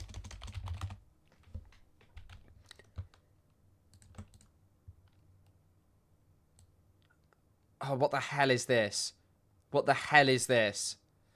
Jeffrey Epstein said on October... This is just all redacted. What the fuck? Why is this all redacted?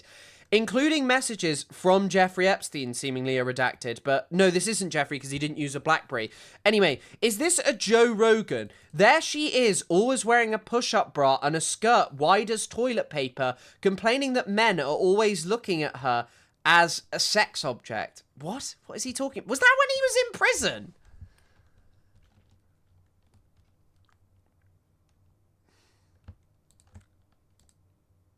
Is this... Oh, this is like one of the FBI briefings being sent to Epstein's email. Don't know why, or it's part of it. There's stuff to do with Kash Patel there. Interview with podcaster Joe Rogan. No, it's Patel. So that's the only thing we got of Joe Rogan. Oh my god, I've never checked Douglas Murray. I bet you Douglas Murray's mentioned in here. Not as much as I thought he would be. Yeah, I thought that there might be more of like Jeffrey Epstein citing him. No, unfortunately not. Peter Thiel we know is in there. We've covered a bit of Peter Thiel stuff. I wonder, someone put Resident Evil in. Resident Evil movies. Dear friends and supporters and funny people. No, that's not anything of note. Isn't Matt Groening in there? Yeah, I think Matt Groening maybe is in there, I've heard. Who's like an... I mean, have any of you seen the new Chomsky revelations? The new Chomsky revelations, the stuff for Chomsky just keeps getting worse and worse. I mean, all of you saw the stuff yesterday, but I don't know if any of you have seen the Chomsky... Hold on, wrong thing. Chomsky. So we saw Chomsky's despicable email towards Epstein, but there's actually way more. So listen to this one. Actually, wait, I'll just pull up Alan MacLeod's tweet himself. Hold on. Give me a second. Weinstein. Maybe Weinstein is a good person to look up. Hold on. Now is a great time to have my new computer. Can you imagine how bad my old computer would be doing? You'd be hearing like whirring. Oh my god, actually, wait. One thing. Lindsey Graham. Israel is Jeffrey Epstein. Lindsey Graham loves Israel. Chuck Grassley and Lindsey Graham. Is this just... Yeah. External email, FBI, okay. Chairman Lindsey Graham. Judiciary. This looks like more FBI shit. OJ. Maybe OJ Simpson is a good idea to look up. But I feel like Jeffrey Epstein would be saying shit on that. Grindr might actually be a good thing to look up. Hold on. I will show you the Chomsky stuff in a second. Trump loyalist Lindsey Graham.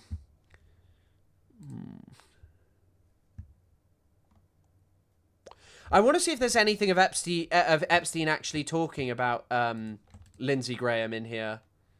This is just, yeah, this is 2020. It looks like there's going to be shit like this. Wait, hold on. Harry Potter.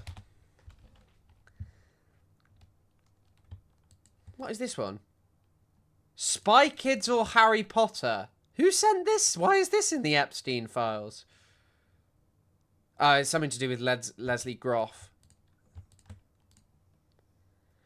Okay for Jeffrey Epstein to bring 2 guests to the Harry Potter dinner in 2018. What?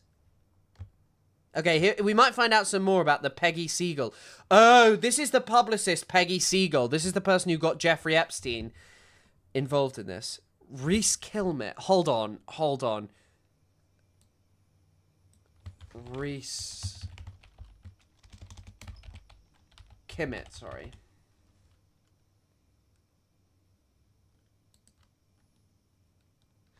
Okay, Reese Kimmet is... Did he do the Cursed Child? I bet he had something to do with the fucking Cursed Child or something. Maybe, I don't know.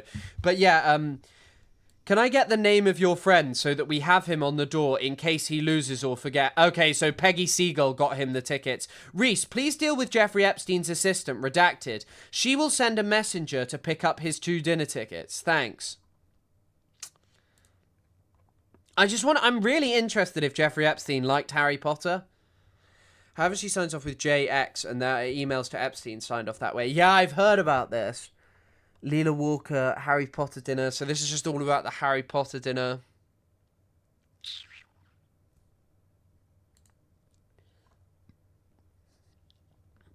He's really interested this Sunday. Jeffrey would like me to include his itinerary. He really... so Jeffrey Epstein requested them. Jeffrey Epstein requested them, it looks like, and Peggy Siegel got them for him. Look. Jeffrey requested. Peggy Siegel's a piece of shit as well. Seagal? I don't think there's any mention of Charlie Kirk. I'm pretty sure if we do that... Hold on. Charlie Kirk. Yeah, it's all of the mentions of Charlie Kirk are just post Epstein's death of people sending stuff in. That's like it. It's just it. I thought Epstein might have mentioned him. You know what? Turning Point USA. That might actually pull something up.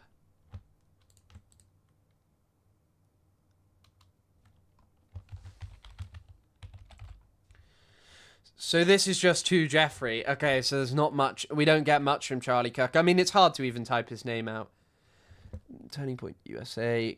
Officials noted Chuck was a prominent ally of Trump. FBI announced it cut ties with the ADL after criticism in its glossary of extremism. So there's one thing in here. So Jeffrey Epstein was seemingly aware of maybe what Turning Point USA was, but he didn't know much about Charlie Kirk. Perhaps he had him killed, though. I don't know. It seems that... Yeah, actually, I was right. I told you. So, oh, wait. Actually, that didn't take much. So, seemingly, J.K. Rowling did not invite Jeffrey Epstein. I did see a funny tweet that was like, don't worry, she sat him at the Slytherin table.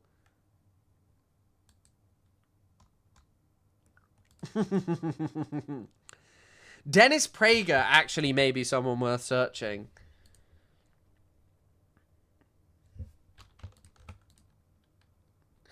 Oscar race. I am in voiceless shock, as grateful as I am for your brilliance. Morning after Hugo, Hugo the Descendants, Midnight in Paris, and Moneyball.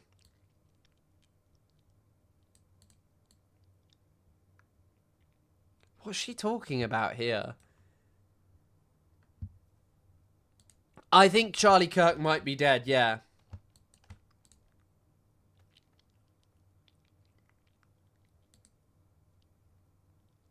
Someone sent him Mark Zuckerberg's Harvard commencement speech. To Jeffrey Epstein, this is just crap.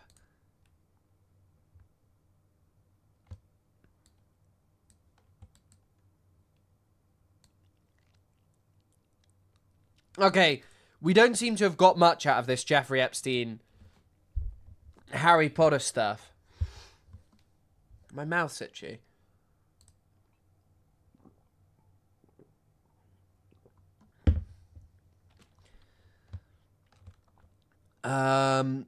One closed new restaurant. Nah, he wasn't really that interested in Harry Potter, it seems, unfortunately. That's sad. Actually, wait. Dennis Prager. How do you spell Prager? Is it just like that, or does it have an E somewhere? Oh, wait, there is a Dennis Prager thing here. Someone's... So it's redacted who this is from. Someone said... Also, by the way, I don't know. I don't know who this is redacted. So seemingly someone sent Jeff Epstein. So seemingly someone sent Jeffrey Epstein a Dennis Prager video, but that's about it. The American Israeli Cooperative e-newsletter. What is that? That looks like a horrible newsletter. I don't wish to look at it anymore. Hold on. No mention of PragerU. What could be the final thing?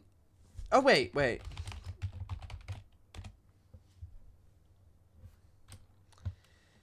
There is actually a mention of Jimmy Savile, by the way, in here.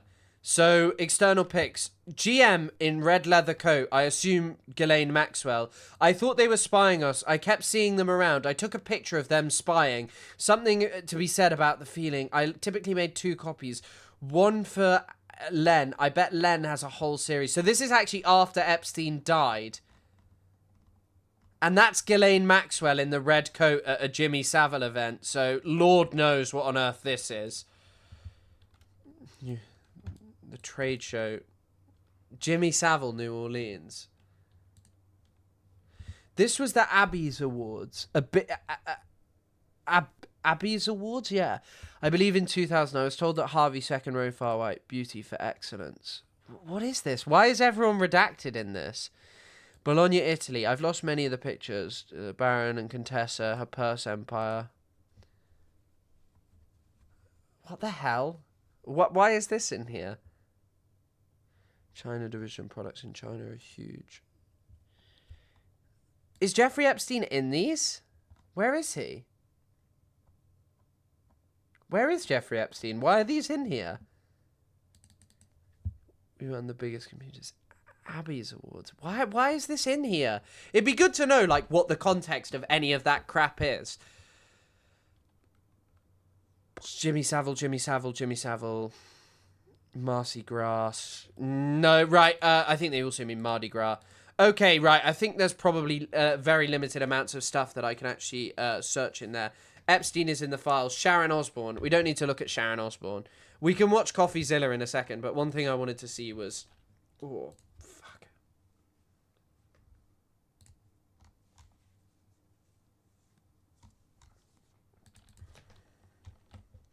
Alan MacLeod. Yeah, here we go. Right, Alan MacLeod has been doing some reporting on Chomsky. Okay, so let's look to... Listen to this. So here's Noam Chomsky emailing Epstein again, and I'll re-show the speech in case some of you missed it yesterday. We did too, very much. Had a meeting right after. Is why we had to leave. Just got home and opened the care packages. What a treasure. Valeria's always keen on New York. I'm really fantasizing about the Caribbean island. Have to figure out a way to work clear of endless commitments. So seemingly this is Chomsky asking to go to the event. To the island. Here's another one. Hi, Valeria. I just want... So this is from Redacted. This is probably Ghislaine Maxwell. I just wanted to make sure you... just wanted to thank you so very much for helping make Jeffrey's birthday booklet even more special. He was thrilled and touched by it. Please do pass along to Noam. Very much appreciate you taking the time to participate. Okay, it might not be Ghislaine Maxwell because of the date. McLeod. Oh, is it pronounced McLeod? So this is for Jeffrey's later birthday book, which Ghislaine probably made. I don't know.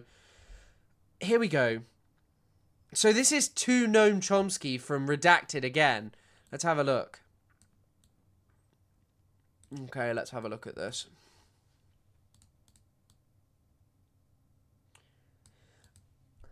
Tremendous. I will be back to you once things firm up. Hi. We definitely have to arrange that. I am very enthusiastic about the meetings. I'll let you know. So this is maybe his wife, Valeria? It seems Chomsky was practicing on denying his history with Palestine. This is a good joke, everyone. Practicing his history with Palestine. I'm not sure what you mean there. I've seen this before. There's this eagerness to visit Jeffrey Epstein's island. Still eager to make it to the Caribbean island, but looks like we'll have to wait. That's Chomsky again talking about going to the island. Really sorry, wanted to visit it. Jeffrey Epstein, oh my God. Jeffrey Epstein paid for him to stay in a hotel. Hello, Valeria. Here is your confirmed suite at the Mark Hotel. Compliments of Jeffrey, Leslie. $1,400 a night for a hotel paid for by Jeffrey Epstein in 2015. What's the one you wanted to look me about? The eugenic stuff. Yeah, I know. There's also all the stuff about DNA kits being ordered, which I'll maybe show in a minute. Jeffrey Epstein is a very dear friend of ours. So this is Valeria Chomsky. Noam does not have his computer today, and we were out most of the day. Jeffrey is a very dear friend, and we look forward to meeting you. Would it be possible for you to come to our place tomorrow? By the way, as well, I actually think that... I'm pretty confident that there's a thing of him being defended by Norman Finkelstein. That Norman Finkelstein defended Jeffrey Epstein. Didn't defend Jeffrey Epstein. He defended... Hold on, I'll show you. Chomsky. He defended Chomsky's association with Epstein. Excuse me, he didn't defend Epstein. This is from December 4th. I have been... Mr. Bonelli, I have been asked to comment on allegations of a relationship between Professor Chomsky and Jeffrey Epstein. It is an incontrovertible fact that Professor Chomsky met and corresponded with everyone. He didn't discriminate. That was his MO. I'm not doing this voice anymore. He sounds like Mickey fucking Mouse. That was his MO. That disposes of the bulk of the accusations leveled against Chomsky. However, a portion of the allegations do puzzle. For example, a mysterious, undated, unsigned, and unaddressed letter that Professor Chomsky wrote in support of Epstein. Now look, he didn't have access to everything, and he was much more anti-Epstein. It's clear from, his messages. But ultimately... I mean, Chomsky maintained that they just had, a little friendship, that they had, a small friendship, and that he knew Epstein and that he met everyone. That was always his defense, but I don't know. I don't think... yeah.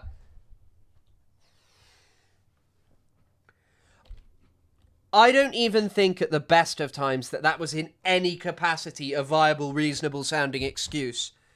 Low-key an insult to the GOAT. I wouldn't say he's the GOAT. Thanks. With chickens in the backyard. What the fuck is this one? Oh, Christ almighty. The stuff that this fucking idiot was sending people. Read this. How cool. It's a very small house with chickens in the backyard. Seriously. So this was sent to Steve Bannon. What Jeffrey Epstein is talking about here, I genuinely don't know. Here's another one. Noam Chomsky. Oh my god.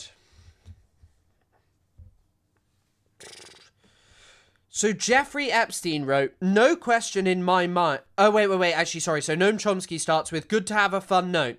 Jeffrey Epstein responds with, no question in my mind that it is a huge benefit for the group, but my conjecture is that this is not necessarily good for the individual. Like being a hero, throwing yourself on a grenade. Good for the group, not so good for the hero. A writing forces a linear slow pace. I wonder if in a large population, handwriting will be correlated with G. Anyway, I need to get my mind off the way you have been getting screwed. Drives me crazy. What? And then here's Chomsky. If done properly, like offering free creative opportunities for kids, I think it can be good for the individual. And with your immense help, I can't express enough gratitude. We're working our way through it, I think. What? Oh my god, Valeria Chomsky here. You're a hero, Jeffrey! I can't understand why Max has been doing all this for Noam all these years, and Deborah, and had been following Max's agenda. What's he talking about?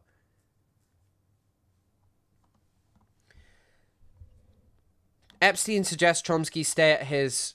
Oh my god, look at this one. By the way, the notion that he just met and talked with everyone. Untrue. This guy was categorically friends with Jeffrey Epstein.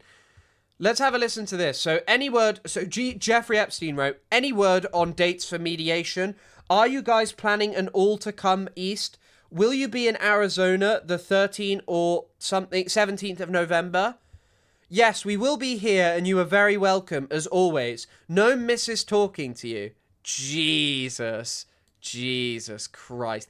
Very evident that Noam Chomsky's relationship was quite strong. By the way, loads of people just go out and bat for fucking Chomsky and they're like, this is beneath you, Alan. This is beneath you to talk about this.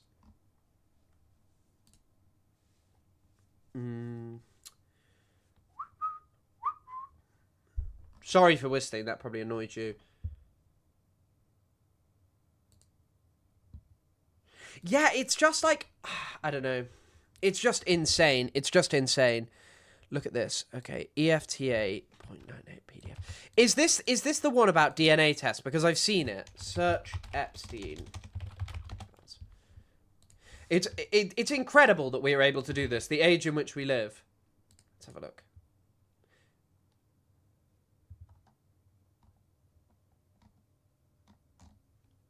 Okay, hold on.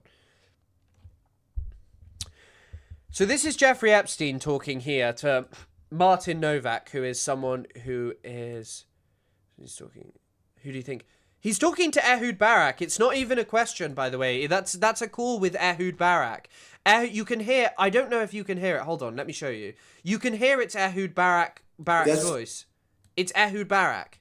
So the key would be, I would think about, not decided, that at some point you can say, look, I would send a note to Putin, saying I'm going to leave government. Yeah.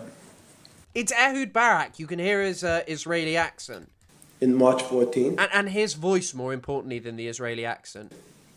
Yeah. Yeah. I'm going to be in Scandinavia, or I plan to be in Northern Europe. We should have dinner. Yeah. That's it. No more. It has. And then compare this with drop site Ehud Barak. he thought there was. Epstein. Someone has the full phone call. I don't know what the actual... It's really annoying when people post stuff and they don't post the, like, the number of the Epstein files that it's in.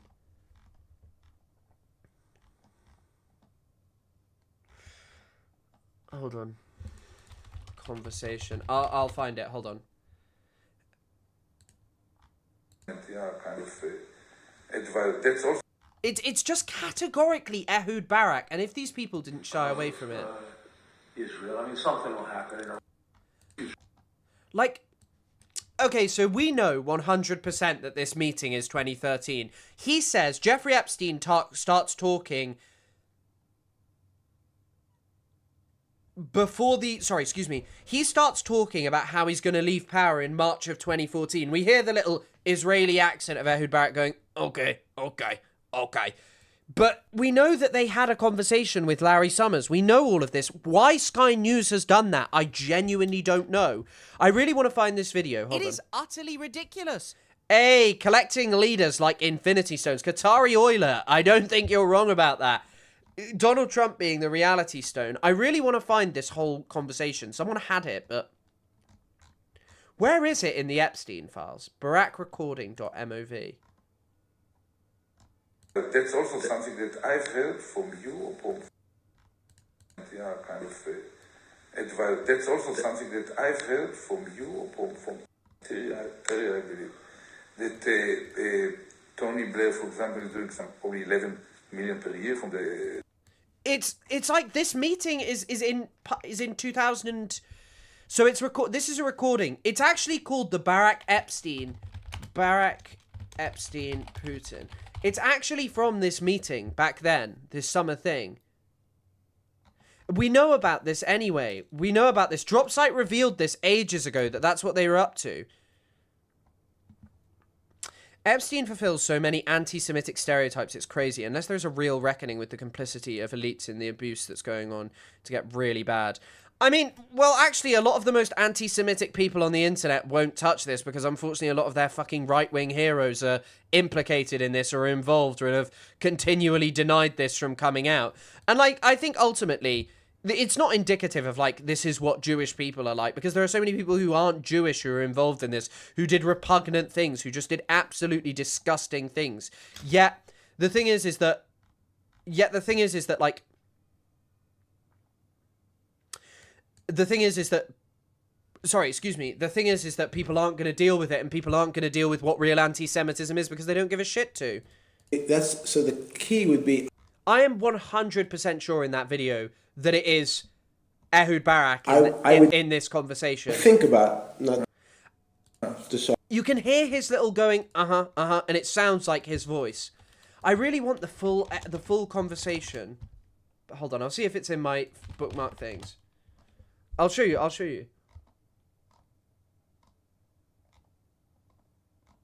Former Prime Minister.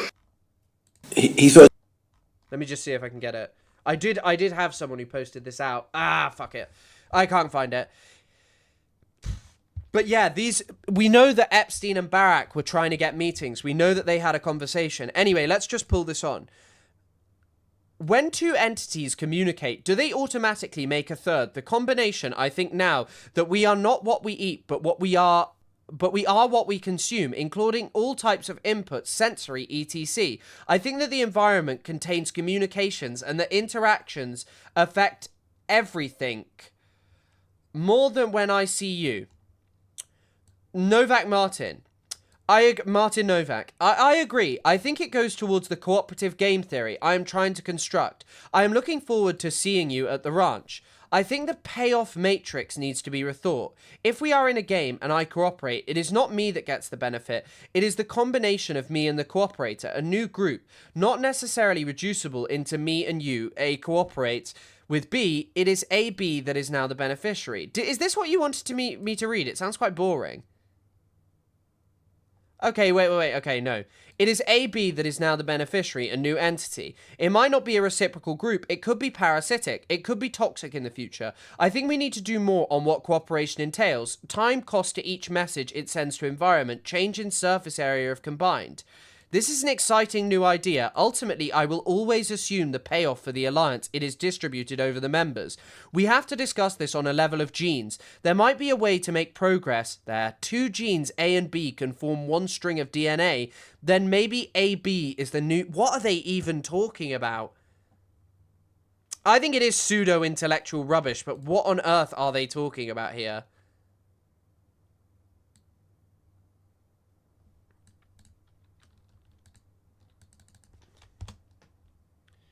Hold on, let's see if Piers Morgan has put out his new thing, and then you can have a break from just pure Epstein. Unlimited Epstein. When is this shit out? When is this Piers Morgan, Ethan Klein out? I'll be annoyed if it is now. The audio clip of Epstein trying and failing to spell Palantir, it sounds exactly like Nick Mullen doing racist voices on Cumtown. Epstein. Barak recording. Where is this in the Epstein files? The Epstein Barak recording. Do any of you have an idea? Ah, full recording here. Here we go. Here we go. Found it. Found it. Found it. What the fuck? This isn't working. What the fuck? This has been removed from the Epstein files. This full recording of Barak talking to... Hold on, let me show you. Let me show you. Wait. Hold on. Okay, look. So Richard Sanders put this in here. Doesn't work. Hold on, let's see if I can get it. Justice.gov. Apparently it's gone. Fuck. That's so weird that it's gone, you know. That's so weird. I don't believe that. You know when everyone's like, this thing got deleted and then it didn't, but yeah. Some general, some pilots are rules. Then we should... Between 1 and 4, yeah. That's the real number. Okay. So if they believe you have lots of other alternatives... Oh, hold on. Here's more of them talking. Then we should take the Christian majority, minority. They're about another 2%. They could become, they have an education system which is better than ours.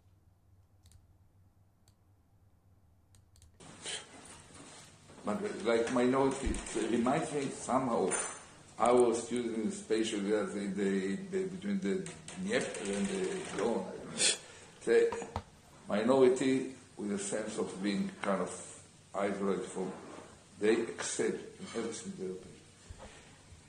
they do. Then we have, I believe, we have to break the monopoly of the Orthodox rabbinate on marriage and funerals and He's talking about Orthodox Jews in Israel, by the way, here. whatever definition of a Jew, and accept, open in a sophisticated, subtle manner, open the gates from massive conversion into Judaism. It's a successful country. Many will apply at the beginning without making it. He's talking also about how they need to convert more people to Judaism so that they're not Orthodox, basically. Make it a precondition, but under the social pressure, the need, especially of the second generation, to adapt, it will happen. And we can control the quality much more effectively than our ancestors or kind of the founding fathers of Israel could deal with the wave that it was a kind of salvation wave from North Africa, from the Arab or from wherever. They took whatever came just to save people. Now we can be selective. And I think that with much more open kind of mind about turning... Okay, this isn't the one I was looking for. 1 more million. I asked him to send him something similar. We met, basically, like 1,000 and last payment. But so you need to, that's what I'm saying. You need to have them say, look, it's the same thing. I don't have that much time. I'm 71 years old. Find some way with one of the consulting groups of the former NSC and they also say basically, tell us what you want. It's okay. We like you. He didn't use the I owe you, but he said I like Barak very much. He's a great person. Tell me how want to be involved in this like consultancy, security, or whatever. But that doesn't make a lot of money unless they can find some way once again that they can help. About what you can do for them, then you can guess. So you need to have them. So look, it's the same thing. I don't have that much time. I'm 71 years old.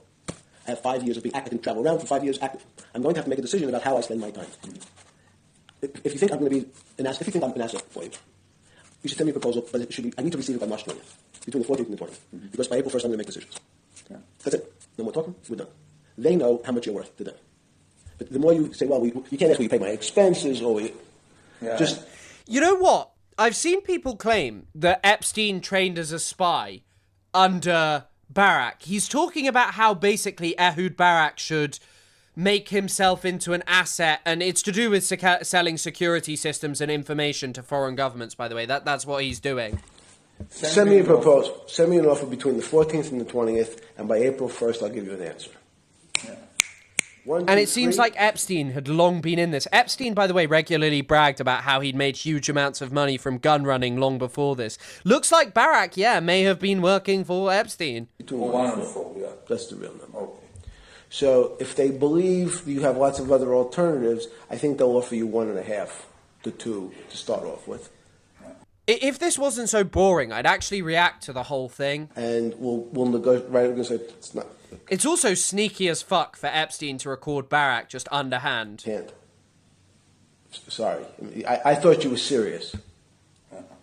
I thought you were a serious player. If $1.5 million, I can make that in 5 speeches for 5 days a year. I don't need it.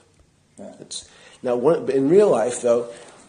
Security systems. No. Security systems for surveilling massive populations. Once we really know, because you can't have yourself involved in a bank that doesn't... Yeah. Neither works for the other, I think you're probably correct about. I think that he doesn't even work for the Israeli government. I think he's just someone where he works on his own to make as much fucking money as possible, doing whatever morally reprehensible shit he can get up to. Funny things. What is funny? Illegal. I don't think that that's the case. I don't know, but you don't know. Yeah, I don't care what you think. It's interesting, but we need to know that you can't. How can I know, and how can I present this? The very question raised doubts about their position. Is it? Well, once you tell me the name, we can have some sense. Who are their big clients? Are their big clients Africans, Russians, South Americans? No, that's exactly. They are not. There are many Europeans. The Italians have a problem. Yeah, they told me, quite frankly, that they hesitated to enter Russia because of reputational issues, right. And that they are not they are relatively weak in Latin America. They think that they have to go there, or Latin America and Central America, and they don't even know how to start to think about China. And they see that it's a rising power in terms of wealth. Do they have any other branches, any other countries? Yeah, they have probably hundreds of people working out. No. But do they have other branches? Like a real business in Singapore? Do they have a bank in Singapore? What's he even fucking talking about? I don't think that they have banks in the normal sense. I need to know more. I don't think that they have. I don't think that they are running. Sorry, I need to mute my phone. Retail for sure they don't have. They don't have. I never see them on the kind of. But it's crazy, by the way, that Sky News have been like the unnamed businessman. Once again, Ebrahim Ash has posted the full audio, but I bet it's taken down. This audio is not available anymore, which is crazy. How is this information not available? How is this information not publicly available? You are about to get a level between the out. But who has IOUs to you? Is that who's out of people in the past who you think you're close to? He said he really wanted you to. Understanding of the role that Epstein plays in mediating the lucrative success of private careers. Tap in because side phase of the.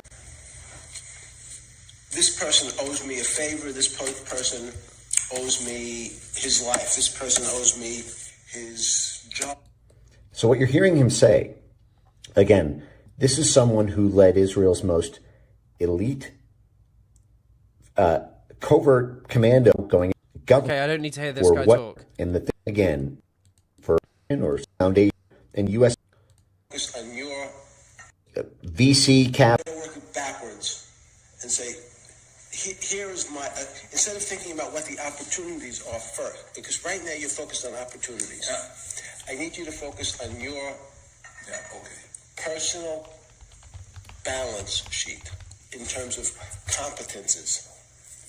What's your real strengths? What's the liability? One of the liabilities is you're 71 years old, so you can't be in the business. It takes 20 years to make money. You have to make money in the next 3 years.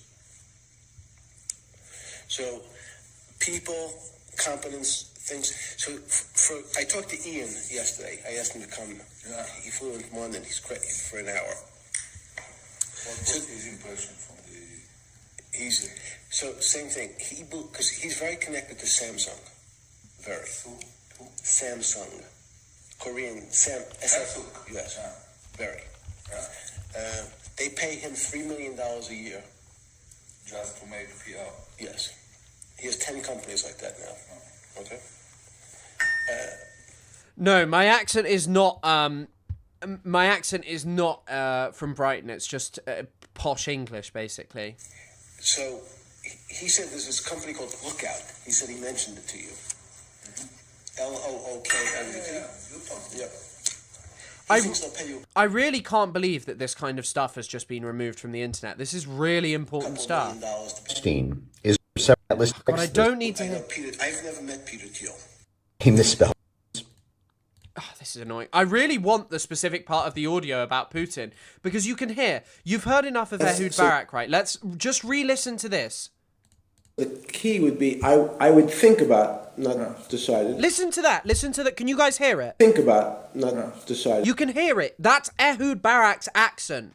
That at some point you can say, look, I would send a note to Putin. That's Ehud Barak. That is 100% Ehud Barak. I'm going to leave government in March 14th. Also, I can't make you an omelette, although I do love making omelettes. But this is Ehud Barak. I'm going to be in Scandinavia, or I plan to be in Northern Europe. We should have dinner. That's it. It's Ehud Barak. No more. I cannot believe this. I'm sorry. I've been really, really, really, really hyper-fixated on this. Because this is so mad that British media is trying to frame, like, to spew this Putin stuff out. Because it's like, Jeffrey Epstein is advising an unknown person. You can hear his accent. And the fact that he says, leave government around March, that we know this call is from 2013. Someone will have it, yes. But I don't know where it's gone, which is, it's kind of insane. It's so annoying that this is gone. I think it's an interesting point. Okay, we'll go back to CoffeeZilla. The playbook, as we get into this much darker side of the 3.5 million files, you're going to notice this trend is true, that everyone we're going to talk about, basically they admit nothing, they deny everything, and then they usually make counter accusations against other people in the files. Almost no one has faced any kind of consequences for this whole thing, leading me to wonder, why is it that it seems like really only in the rest of the world has anyone faced anything? I mean, you've got the former Prince Andrew losing his title. You've got the Slovakia National Security Advisor resigning over... Once again, I do think something important to note, really important to note, is losing your titles as a royal is really not a significant enough consequence for what he did. You cannot be associated with Jeffrey Epstein. Insane. You cannot be. I'm sorry. You knew what he was like. You knew who he was. The Epstein links.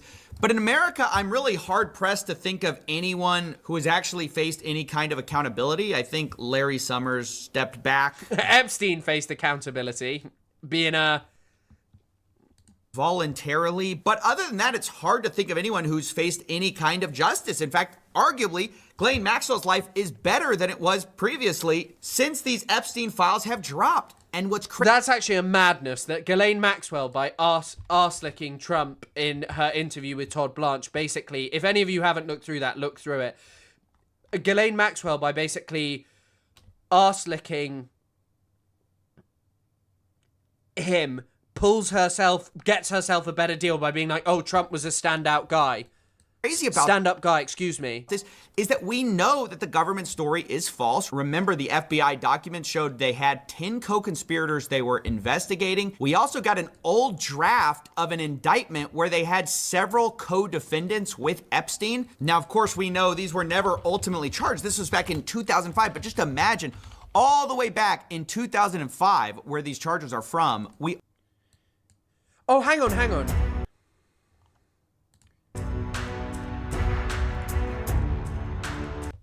Hold on. We can easily absorb another million. I used to talk to Putin and they would think that he works for Putin. It is utterly ridiculous. When the Putin just came. That at some point you can say, look, I would send a note to Putin. Oh my fucking god! Sky News have published that. It's publicly available. Sky News have called it mysterious. It's publicly available. The full conversation. Look. Here it is. It's Ehud Barak and him talking. Hold on. Oh my god, we all knew it. Also, Sophie, thank you for the incredibly kind donation. Evelyn, Ross, Super Saiyan, Alfred Anderson, Nadizilo, Sprite Carnby, Joe Lockie, Pika, I'm gonna go for. Enjoy. Pian, Megan May, enjoy your membership. Sophie, incredible W, and you've just brought us up to the 200 memberships. Thank you for the incredibly kind donation. A long time. Oh my god, the conversation is literally Barak talking seconds before. He developed a kind of respect for me. I helped him to appear better in many small cases along the way. He told me bluntly that he is ready to help me the moment I see, even in his country.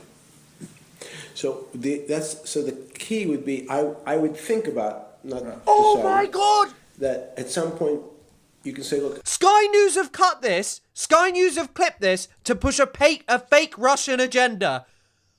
Like, I actually don't doubt that these two had involvements with Putin. And obviously Epstein was clearly trafficking women out of Russia. And I don't doubt significantly powerful people in Russia had ideas about this. But Sky News have clipped this and have called it mysterious. This is actually insane. The UK government right now are trying to push this notion. So what we're hearing is a private conversation between Jeffrey Epstein and Ehud Barak.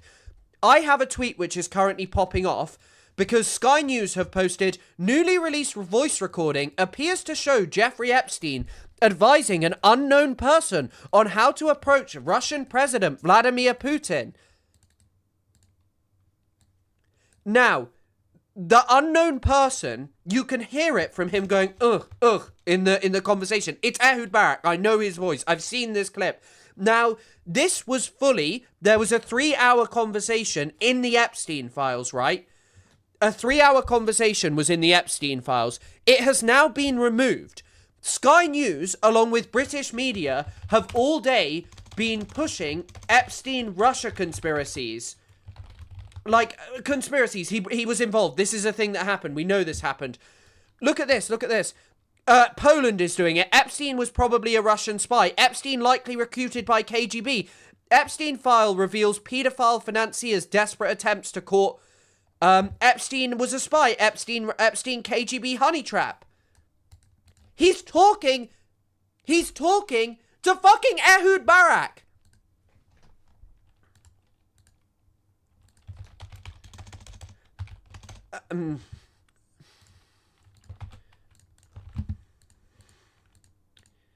It is utterly ridiculous. Hey, Goat's Toe, thank you for becoming a member. Hold on, sorry, I'm just tweeting about this. Sky News have lied. The full...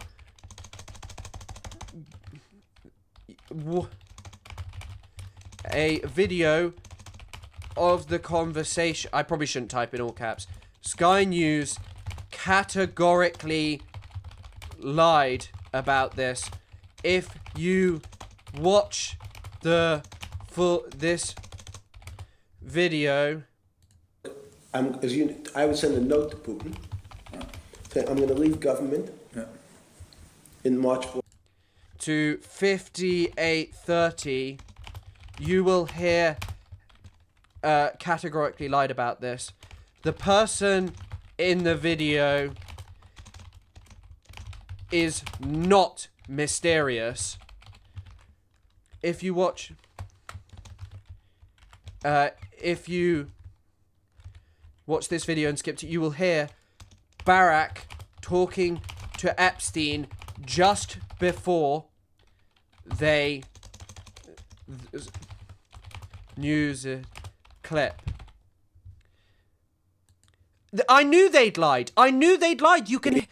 There is no one else that this could be. So the key would be I would think about not decide. You can hear it there. It's his voice. It could be no one else's. They knew. They knew who this was. 14th. Yeah. I'm going to be in Scandinavia, or I plan to be in Northern Europe. I think also, by the way, you know when we were talking about who worked for who, the one thing I would say is that here, Ehud Barak is learning from Epstein in the same way that Epstein is learning from Ehud Barak. We should have dinner. Yeah. That's it. No more. It has to be very short. In terms of recent military responsibility for you, how would you describe your strength? Now, I read far. Is it strategy, operations, tactics? How do you think about?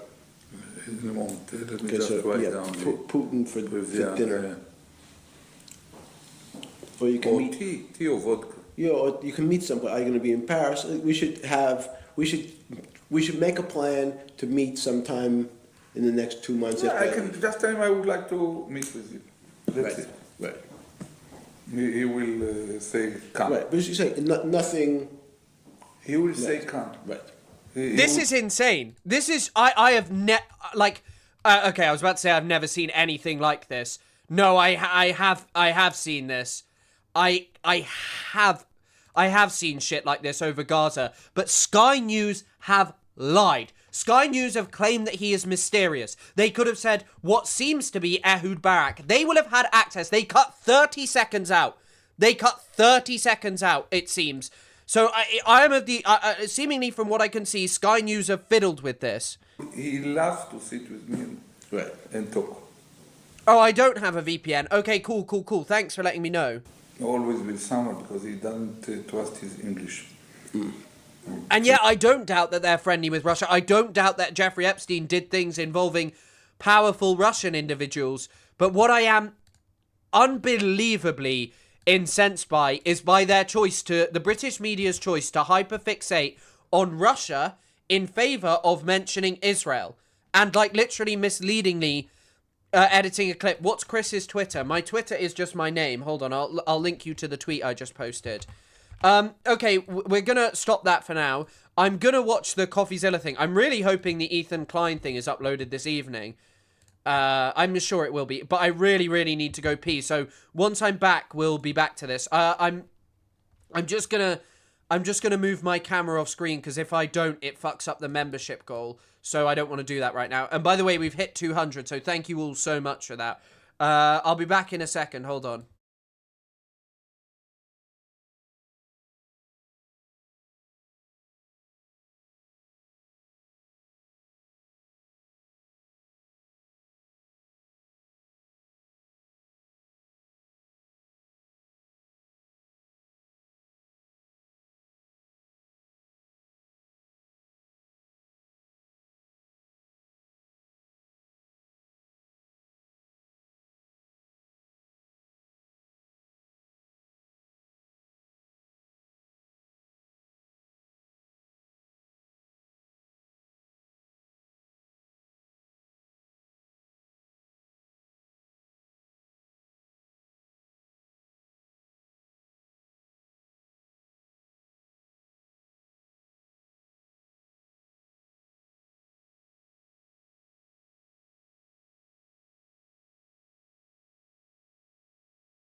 And by the way, to the person who's just typing in chat, do you really want a British person cooking for you? When it comes to omelette, you do. I am huge at cooking omelette. I'm huge at cooking omelette. I am major cooking omelette. You should see the kind of things I can do with an omelette. Already had evidence that Epstein was not working alone, and like, of course he's not. But now we're going to talk a little bit about how the scheme operated. Now, to be clear, we're going to talk in a second about the laundering of Epstein's reputation, the people who protected him this whole time. But right now, I want to talk about how Epstein got... By the way, the people who protected Epstein are pretty much every government elite figure, British politicians and everyone who has protected this guy over and over again, who have refused to do anything about prosecuting those affiliated with him. Some of these girls in the first place because the Epstein files provide an interesting look behind the curtains. Obviously, we know Ghislaine Maxwell was helping, whether it be procure the girls, talk them into stuff. But now we have emails of a different side of the scheme. It says, yesterday I spoke to Daniel Syed, who Jean-Luc Brunel describes as a scout or recruiter of girls or women for Jeffrey Epstein. Attached to this By the way, genuinely insane, once again, that there are people who sought to maintain that actually this was all just Epstein trafficking women to himself. Email from Brunel is the contact information he has for Syed. And then they blacked out his number and email. But digging into Jeffrey's emails with Daniel shows that he was constantly sending him links to girls. It shows Jeffrey Epstein paying Daniel 3,000 euros, which, to be clear, was the amount that was agreed to by Jean-Luc Brunel. Quote, Dominique, we will pay him 3,000 euros each month for scouting for a 6-month period. On all models we will get him, we will pay him 5% commission. By the way, it's also so horrifying. It really reminds me of like Dubai and the rest of the Middle Eastern countries, alongside, obviously Dubai is not the country, Dubai is an emirate of the UAE. The other thing about, the thing about this is it really reminds me of it because these non-English speaking, predominantly Russian women and Ukrainian women were tricked to go and see Epstein on the notion that they were actually just having that they were basically just having some kind of modeling deal. And then obviously they were forced into an abusive relationship in a country that they didn't know and probably paid quite well by rich and powerful men for said thing and got stuck in just the most horrifying abusive situations on their earnings. Imagine it's like baseball or it's like basketball. You're scouting for, I hate to use the word talent, but that's really what this guy was doing. He was going around Bro, please do not use the word talent. Talent obviously has a connotation with women anyway. Globe trying to find people for Jeffrey Epstein and Jean-Luc Brunel. According to one lawsuit, Epstein trafficked a Jane Doe to Jean-Luc Brunel many times. It describes their operation as this. Many of the girls came from poor countries or impoverished backgrounds. He lured them in with a promise of making good money. Yeah, there you go. It's literally mentioned there. And I don't doubt that people did make good money, but ultimately it's just repugnant, disgusting what was done. Quote, Brunel has been a model scout for various modeling agencies for many years, and he was apparently able to get U.S. passports for young girls to work as models, eventually, of course, being sent to Jeffrey Epstein. Now, it should be noted that Jean-Luc Brunel himself died in prison by hanging, and that's while he was being accused of horrible crimes related to trafficking and minors. So this guy is not a good guy. He was... Sorry, he kind of looks like Bryan Cranston there, and Bryan Cranston seems like a good bloke, so apologies, but he does kind of look like Bryan Cranston in that image. Hold on. Minors. So this... Just a tiny... Okay, he doesn't when I pause it properly. Just in a passing. Just in a passing. Good guy. Not insinuating Bryan Cranston did anything wrong. Love him. He was part of the op along with Daniel Syed, who was also scouting on behalf of Epstein and Jean-Luc Brunel. They had their agreement. Here's a sample of how this would work. Jeffrey Epstein asked him to take a full body shot of someone. Daniel Syed... Fucking crazy that a convicted sex offender can continue sex trafficking for so long. Oh, holy shit. By the way... oh shit. The US Navy has shot down an Iranian drone that approached the USS Abraham Lincoln. And apparently Iran is backing out of talks with the US, although apparently the US has no interest in striking, but Jesus Christ. Ad says, now she is really skinny, I will do Polaroid. Jeffrey Epstein asks for a copy of her passport. and then asks, how many tickets do you want for Woody, meaning Woody Allen? He says 2. Okay, thank you. Full body if possible. And then Jeffrey Epstein says, doesn't look too happy. Comments on her body, and then he says she is very sweet. I'll skip a few of the sordid details here. They comment about her body extensively, and then Jeffrey Epstein says, I sent a request. Does she want to come Jesus Christ, look at this disgusting message. out to Paris on Sunday? He says, I will invite to come. And this is basically how it worked. Daniel Syed flew around the world looking for women, sending photos to Jeffrey Epstein, who then would get copy of their passports and bring him to the States. Here's an example of this. Daniel Syed brings him a girl. They didn't redact his name, but I'm going to do it. He says, very nice, easygoing, dream to work in United States. How did they not fucking... Oh my God. Right now working as a model in Dubai. Sorry, you can't see this, but it says right now working as a model in Dubai. Oh, just... Oh my God. It never fucking ends. Always the UAE. Always. It's always there. Oh. Or visit the United States working as a model in Dubai. He asks age. Daniel says 22 or 23. I forgot to ask her. She looks younger. I have her number if you want to call her. She was going to send this evening. And this happens over and over. At one point, he talks about a Thai actress. Jeffrey Epstein says he can see her on Wednesday, and then he complains that she wants to meet in a restaurant. I don't do that in New York. Like, how is it that a convicted sex offender can be around so many women on shaky passports and all of this stuff? He just gets away with it? And then says she didn't even respond. Not nice. The point is, a lot of these girls were looking to come to the United States for one reason or another, for some kind of dream. They would ask for passports or visas, and then ultimately get sent here by this network of people who would later be accused of trafficking or other abuses. Now, to be clear, there have not been charges against Daniel Syed, and the government, remember, says they have no evidence to go even predicate an It's actually mad as well. I feel like the point he's about to make. It's actually mad that we can literally find evidence of Epstein sex trafficking specific women, and yet the government says no more, no more, no more. Investigation against uncharged third parties. So it's a little bit bizarre to be reading about this scouting operation for Jeffrey Epstein, the way he recruited girls, and then be told, yeah, nothing to see here. Yeah, one of the scouts was like this, like, who himself in jail. But no, there's no one else here, even though there's definitely guys floating around. Even though we literally have redacted defendants in our old draft of an indictment. We have nothing to do. We can't possibly imagine doing anything. And that... Do you know why they're also not doing it? It's not even just Trump. It's because so many people in close proximity to him are involved. That brings me to one of the frustrating parts of these whole files is the redactions. I mean, I know I've been over this, but it's a different thing. In the past, the files were sort of overly redacted to protect people. The problem this time is not only are a lot of people still being protected, like literally the names of the people they were going to charge, you couldn't argue those are victims, but the work was just done so sloppy. I like his like story mood board thing with just a picture of Noam Chomsky saying manufacturing consent. That oftentimes you'll find that the DOJ has uploaded 2 documents that are functionally identical, and they redacted one but not the other, letting you see what's ultimately behind the mask, which is dumb because sometimes the thing they're redacting is Jeffrey Epstein's name. Or other times it's somebody who clearly is not a victim, because then you see the non-redacted copy and you're like, yeah, that's clearly not a victim.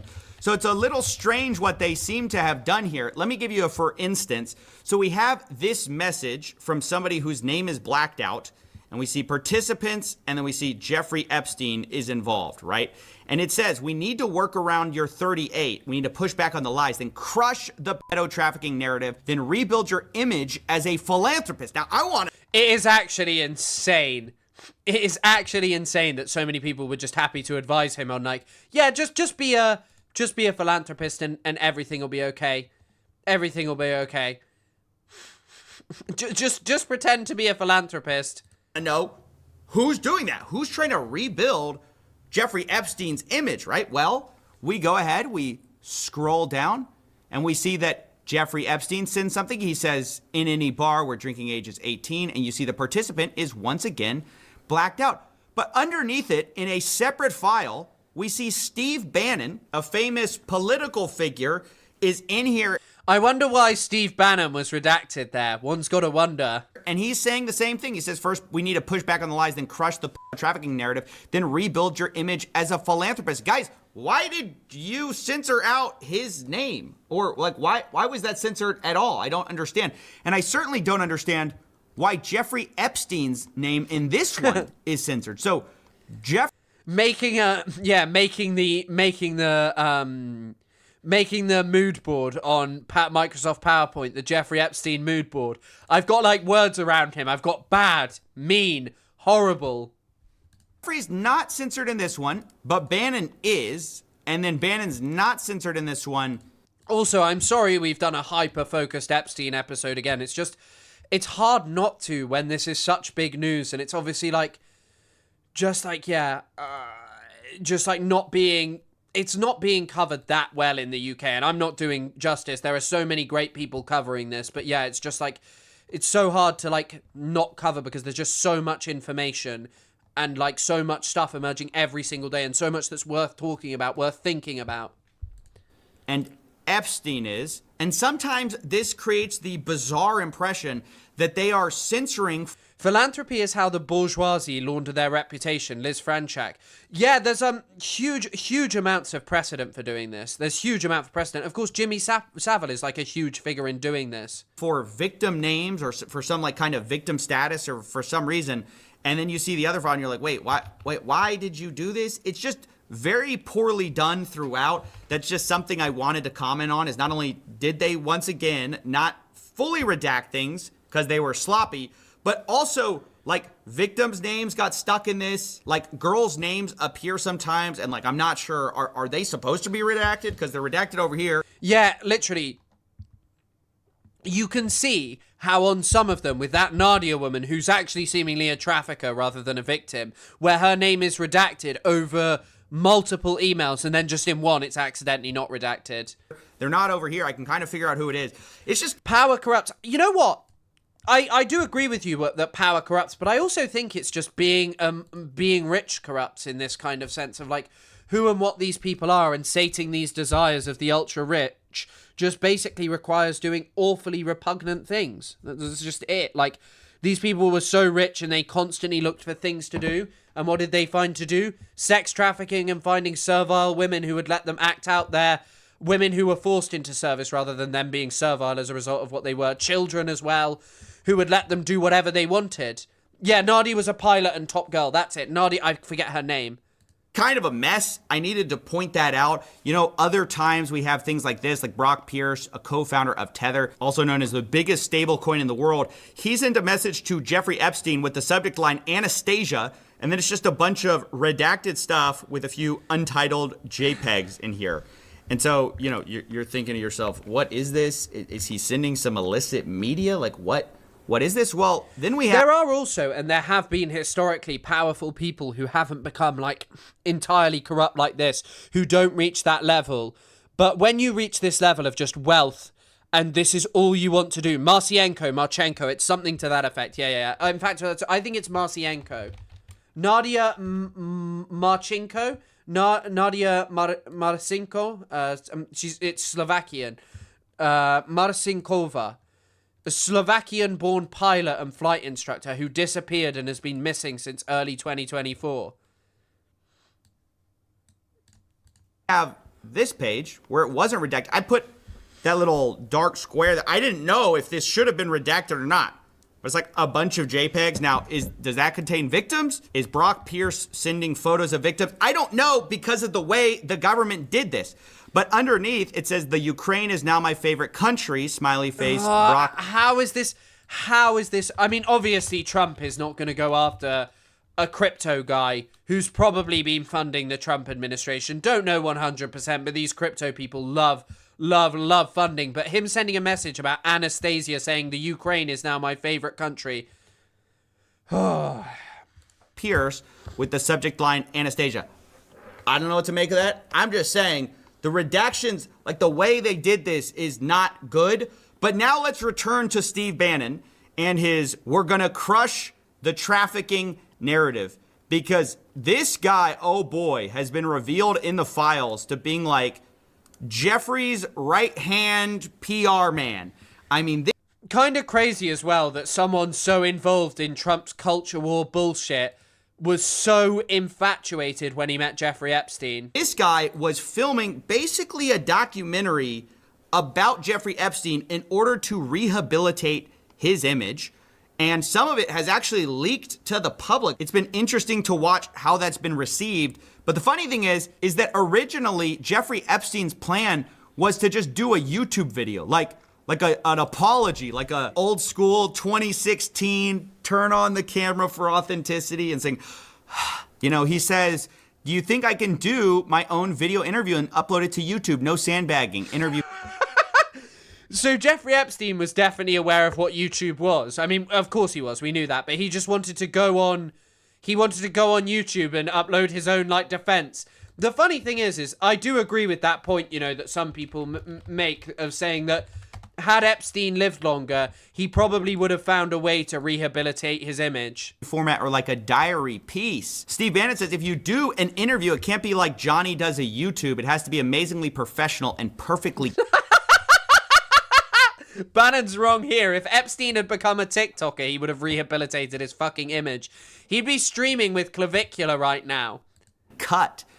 Then Jeffrey Epstein responds. I mean, Nick Fuentes keeps going on and on about how much he loved Epstein, which is like his new funny bit. Ha ha ha ha ha. Woody, we assume Woody Allen, because they were close, said he would help edit. Not sure how to stage, what points to make.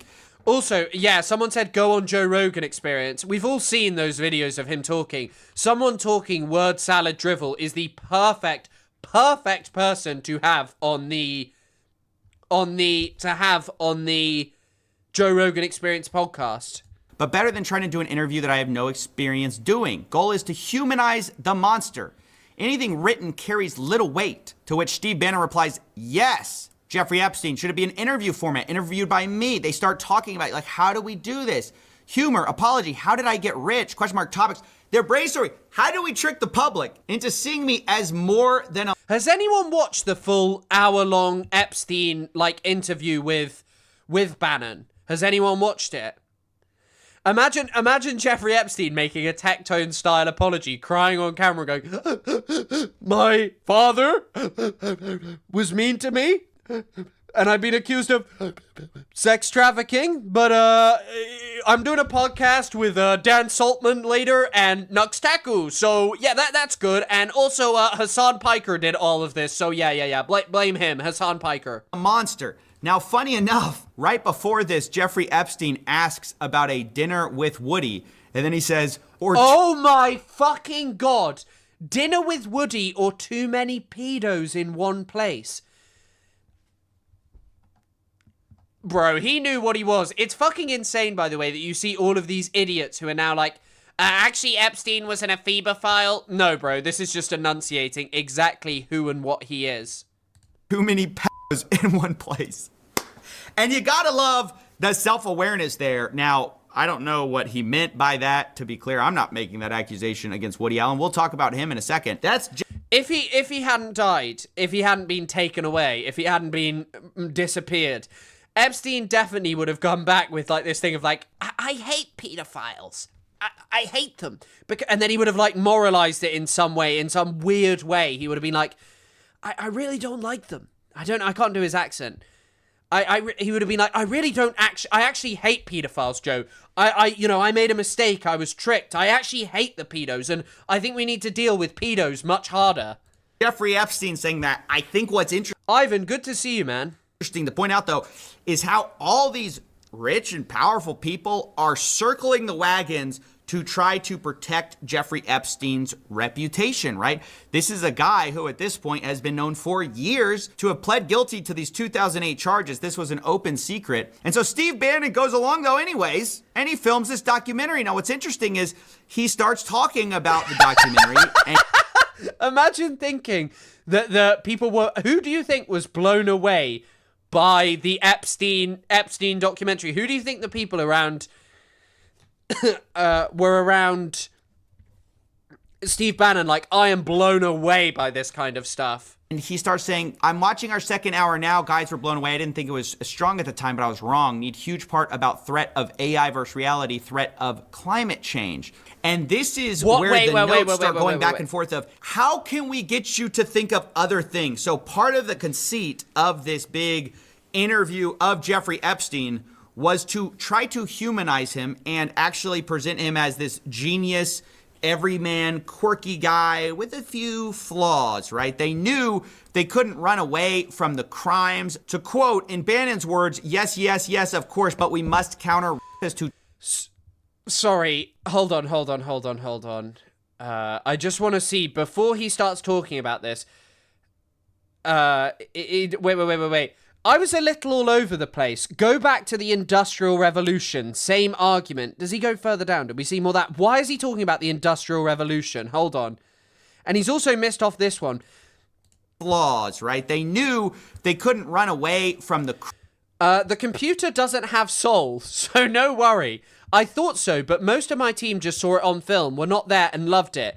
Wanted more. The Christians I met with feel the media portraying me as beyond redemption is beyond... Oh my God. They're literally messaging about how to bring him back around this whole, like, ascendancy of this Christian culture. Epstein is an idiot, but the people around him definitely gave him the finger on the pulse of what he was to do to make money. Sure, there's some stuff he's talking about that's stupid, like the educational games. That's obviously stupid. We can look back on that and say, yeah, that was going nowhere. But this stuff about, like, you know, return to tribalism with Peter Thiel and stuff. Off. Crimes. To quote, in Bannon's words, yes, yes, yes, of course, but we must counter who traffics in female children to be by world's most powerful, richest men. That can't be redeemed. Can't redeem the unredeemable. You are a lot of things, which we will show, but you are not that. Bannon is aware that, like, they can't fully embrace the Epstein thing. They have to kind of make it about more than that. And if you see the YouTube clip going around, that's what that is. And it's been so interesting to watch the reaction, because you see, even for people who've been prepped with the idea that this is basically propaganda, some of them still fall for it. They post things like, you know, oh, bro is casually confirming the world's conspiracies because he's talking about 2008. But guys, that's the whole deception. They're like trying to be like, hey, this guy, this horrible monster, he's going to tell you the secrets of the inside club. So you think more, that's the whole thing. That's how they're getting away with it. It does show you how curated and created, because Bannon's obviously an idiot, but there are people, and someone who probably is not that competent at it, although it does sound like he might have been able to play it with, like, Christian saying he can be redeemed, and maybe, I don't even know what he would get into with that, but it does show you how curated so many people's comebacks are, aren't they? Just like someone telling them, right, you have to behave this way in order to get off the offenses. It's not some kind of, oh, he happened to want to talk about this. This is all premeditated. This has gone through revisions. They even called Jeffrey Epstein the smartest guy in the room. Look, you're the smartest guy in the room, right?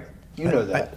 It's honestly ridiculous anyone believes the false conceit of, you're obviously the smartest man in the room. You could tell us the world's secrets. I mean, this guy, honestly, he talks about some of his engagements, like with the Rockefeller board, and he tries to say that owning a calculator is why he got that. It was very advanced in those days to have a Texas Instrument calculator, where it could, by putting in the numbers, it would... God, also, Epstein is so old. This is a chopped unk talking about a calculator. Multiply for you to do... Ethan was on Piers Morgan, but I don't know if we're going to be able to cover it today, so I feel a bit baity putting it in the title, but a lot of you have stayed to watch this, but I thought it would come out today. It doesn't look like it's even coming out today. Square roots. And that was the first, and everyone who had a calculator was already advanced on Wall Street. The most important parts of business were really now going to calculations. Places like Rockefeller needed someone to say, look, we're entering a different world where numbers and the numbers of companies, portfolio management was going to be balanced. It was going to be statistical. Jeffrey, could you come on the board? Silence. Maybe, you know what? Maybe when Jeffrey Epstein was 20, maybe as it turns out, owning a calculator was all you had to do to be an accountant. Potentially sit on the finance committee. So we're honestly supposed to believe that Jeffrey Epstein... Nimmy, thanks for the $10, an incredibly kind donation. Thank you for making this possible. Honestly, incredibly kind. I wish it did a thing, but it just, it just doesn't pop up. No, he did invent credit scores because he had a calculator. Unfortunately, stickers don't trigger the thing, but thank you so much for the sticker. Got onto this prestigious Rockefeller board because he had a calculator, but also that he's the smartest guy in the room, the smartest man on Wall Street. And let's not talk calc slop. Talk about those horrific crimes he committed because, you know, he's not really such a... By the way, I have not made this up. You can, if you want to check Ethan's recent podcast, because I heard someone told me this. Tony Soprano Lover sent me a message saying Ethan on what's it called? But yeah, 100%. He is 100% going to be on Piers Morgan. A bad guy after all. But it wasn't just Steve Bannon that was trying to humanize or giving advice on how to humanize Epstein. It was also Richard Branson, the famous billionaire. He was caught emailing Jeffrey Epstein saying, "Dear Jeffrey, it was really nice seeing you yesterday." Yeah, this is actually an insane one. Listen to this.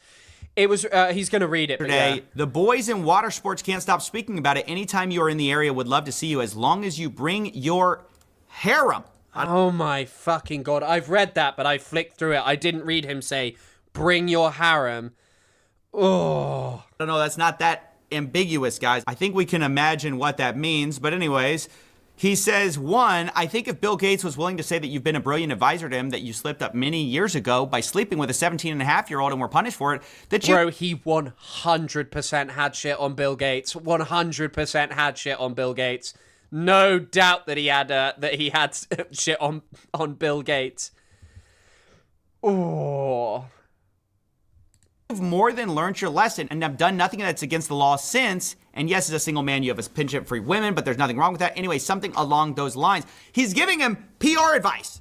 How to get your reputation back. Hey, Jeffrey, privately, I loved you. Not really Rachel Atwood. Thanks for the $2. Yeah, Bannon is smarter than he looks, if just barely. You can come back anytime with your harem. Jeffrey Epstein responds, nice seeing you. Thanks for your hospitality. I appreciate your public relations thoughts. Now, according to the New York Times... Wait. I feel like hold on. He's giving him PR advice. How to get your reputation back. Hey, Jeffrey, privately, I loved you. You can come back anytime with your harem. Jeffrey Epstein Nice seeing you. Thanks for your hospitality. I appreciate your public relations too. The head of the Nobel Peace Prize Committee, Thorborn Jagland, will be staying with me in New York with me for the week of 20th of September.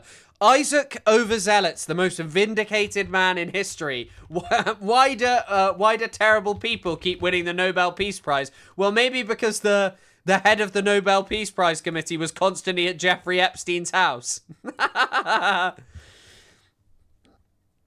If you were there, you might find him interesting. 3, the previous trade was buying out the money calls on oil and selling out the money puts for a cashless transaction. Not bad. Have your guys find quants that will search the data available to your cause.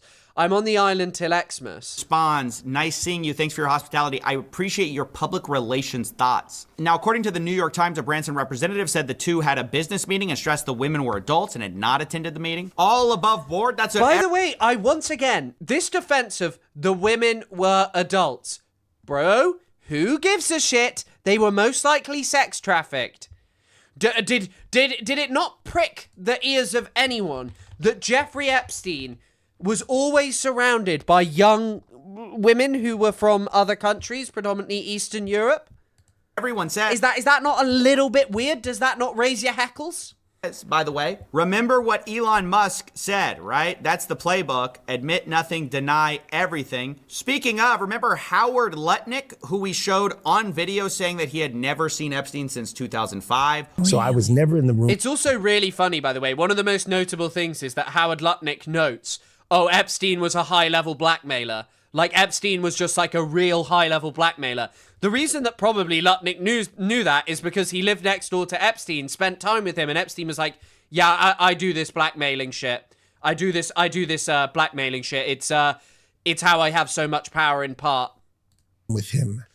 And yeah, definitely, I feel like just doing this thing of like, oh, yeah, all the women I was around were over 18 is repugnant. It's disgusting. It's I think we often focus like always on, because it's the most perhaps the most grotesque part to most people of him having relationships with women who were under 18, but it's also really notable that, you know, they were trafficking women over the age of 18 with all of these perverted model scouting. Yeah. For business or for even philanthropy. If that guy was there, I wasn't going because he's gross. Although also calling him the greatest blackmailer ever. This guy was the greatest blackmailer ever. Well, also according to the Times, Lutnick said he spent 0 time with him, even though there are emails basically to the contrary, where Epstein is saying, nice seeing you after the conviction. I mean, these people, not only are they lying, they won't even admit when they've been caught lying. But now let's talk about Prince Andrew, too, who was caught. I will say, this photo is repugnant. This photo is disgusting. Lying over a woman. And I am really sick of seeing it. At some kind of a party. I mean, just not a good, this is not doing It's not a good look for Prince Andrew, I will say that much. You any favors, you know. I know Prince Andrew soon will probably be on the comeback tour. It's going to be a bunch of highly paid... By the way, the whole concept of the monarchy works on the idea that Jeffrey Epstein proffered of basically pretend that you're doing public service and charity and that you're somehow like a beneficial thing for the nation, when in reality you're an institution that is long represented colonialism and the worst excesses of the British Empire, and you leech off British public money and pretend that you're doing something positive for us. Like, okay, it's literally just this charity crap, right? Like, you realize that. PR execs, maybe Steve Bannon can jump in, shoot another 5-hour podcast trying to rehabilitate him. Like, Prince Andrew, what's the secret behind the royal family? Look, you're the smartest guy in the room. But again, has he admitted anything? Has he denied everything? Now, we should also probably talk about Noam Chomsky as well, the guy behind the book Manufacturing Consent, which in hindsight, maybe we should have suspected something. But either way, he also sends some reputation. Don't forget Edward S. Herman was involved. I kept wanting to say Frank Barrett then, and I was like, it's not Frank Barrett. In fact, I have a copy of it on the floor.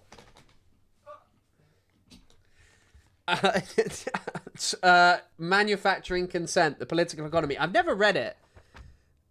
Maybe I won't. Advice to his buddy Jeffrey Epstein. He says, I watched the horrible way you've been treated by the press and public. It's painful to say, but I think the best way to proceed is to ignore it. When the vultures dearly want is a public response. I also love how, like, look, Chomsky has definitely done some, like, this is morally reprehensible, right?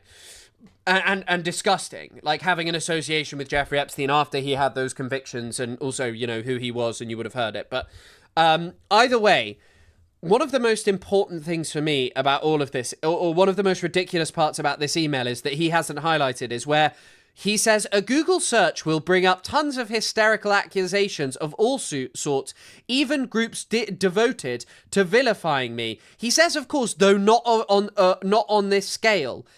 It's just like, what? Why are you comparing yourself to this man? The allegations, he was convicted. Which then and Chomsky's defense was like, well, he served his time. Provides a public opening. In general, I think it's best not to react unless directly questioned, particularly in the current mood. That's the best advice I can think of. Noam. Now, he sends that to Matthew Hiltzik of Hiltzik Strategies, who is a also famous PR guy, I guess, trying to help Epstein, I assume, who responds, I think that is wise. Now, later talking with Bannon, Epstein loops in Hiltzik again. He says, Matt Hiltzik thought your idea was epic. Hypocrisy of the... Epstein was more a better understander of politics than half the fucking liberal left content creators on the internet. Liberal left.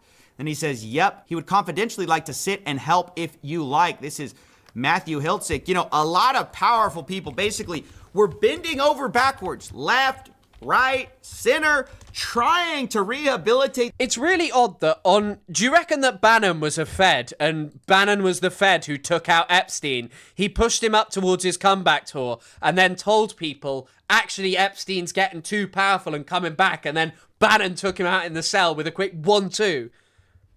This guy's image. And the question is, why? Why were all these guys so interested in their precious Jeffrey Epstein if they had no involvement? I mean, that's the part I can't figure out. I wonder if for someone like Bannon, maybe the involvement for him was the realization in going from like a pretty significant operator with relations with Trump to everything everywhere. Because all of them deny it. All of them don't admit anything. And so what exactly is the problem? But now it's time to talk about Elon Musk's brother, Kimball Musk. He was also in the files. Jeffrey was copied on it. Oh, I didn't read that. The venue, Kimball's 40th birthday party. The password is Pussy Riot. This sounds like some horrifying shit out of Succession. And by the way, you said Aaron Mate's tweet. Let's just have a read. I will never cancel Noam Chomsky. He devoted decades of his life to tireless solidarity with oppressed people, especially by his own government, and exposing the propaganda used to subjugate them. His impact on this front is immeasurable. Look, I wouldn't discard every single thing that Chomsky has written. I also feel like using the word cancel is just ridiculous, because we've been shown over the last few years how ridiculous as a concept fucking cancelling is, because 99.9% of the people who are cancelled just come back and make some kind of grotesque comeback. But what I will say is just like, bro, why are you defending him at this point? There's no two ways about it. It's like Chomsky knew who he was. Chomsky lied about his relationship over and over again. People always do this defense of like, Chomsky answered every email. Yeah, bro, he didn't have to answer every fucking email lying about his relationship with Jeffrey Epstein.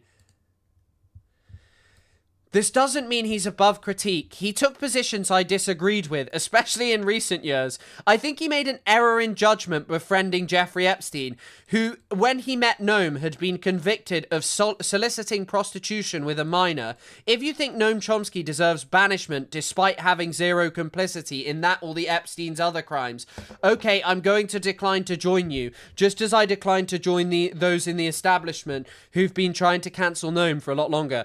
Also, this week's podcast isn't going to be Epstein focused, but I'm not going to lie, I wish we were doing a big fucking Epstein episode. I would go crazy for that. I am really, really like, you can notice how like hyper fixated I am on this right now. But yeah, I just feel like, I'm not going to lie, why do you feel the need to defend these people? They have enough work in their own right. There is no need to defend him. There is absolutely no need to still be defending him. Just at this point, it is ridiculous.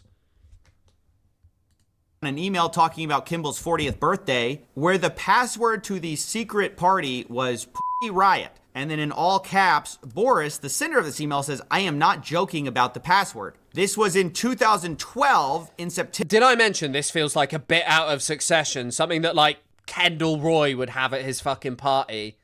Now that's important because a little bit later, Kimball Musk is emailing Boris Nikolic and Jeffrey Epstein, and he's talking to them about being connected with some redacted name and saying, Chomsky's also a fucking like 80, 90-year-old man, so kind of crazy to act as if he just made a random error of judgment. Ridiculous.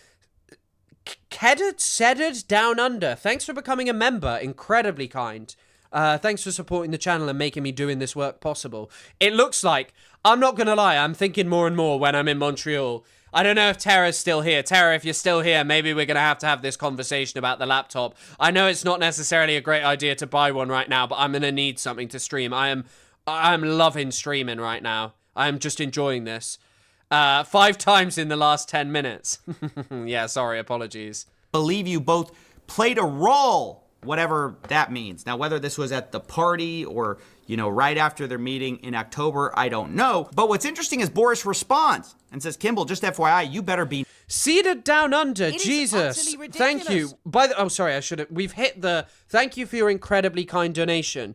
We've hit the goal of having 100. We're now on like 210. I didn't think we'd hit 100. I am incredibly grateful. Thank you for supporting me and making this possible. Honestly, it is so incredibly kind, and I'm so incredibly grateful. I was having a long conversation with someone, and we were talking about like becoming a we were talking about like how you do this and how you become, and it's obviously like so much harder to become a journalist of any kind, obviously with the job market as things are right now. But yeah, like being able to do this and being able to do my own reporting about topics and not having to rely on like sponsors that I hate because of the generosity and kindness of people who just watch as well, watching and supporting my videos, my ventures and all of this stuff. I am so incredibly grateful. But yeah, all of you who are members, enjoy, and you better start spamming your shit.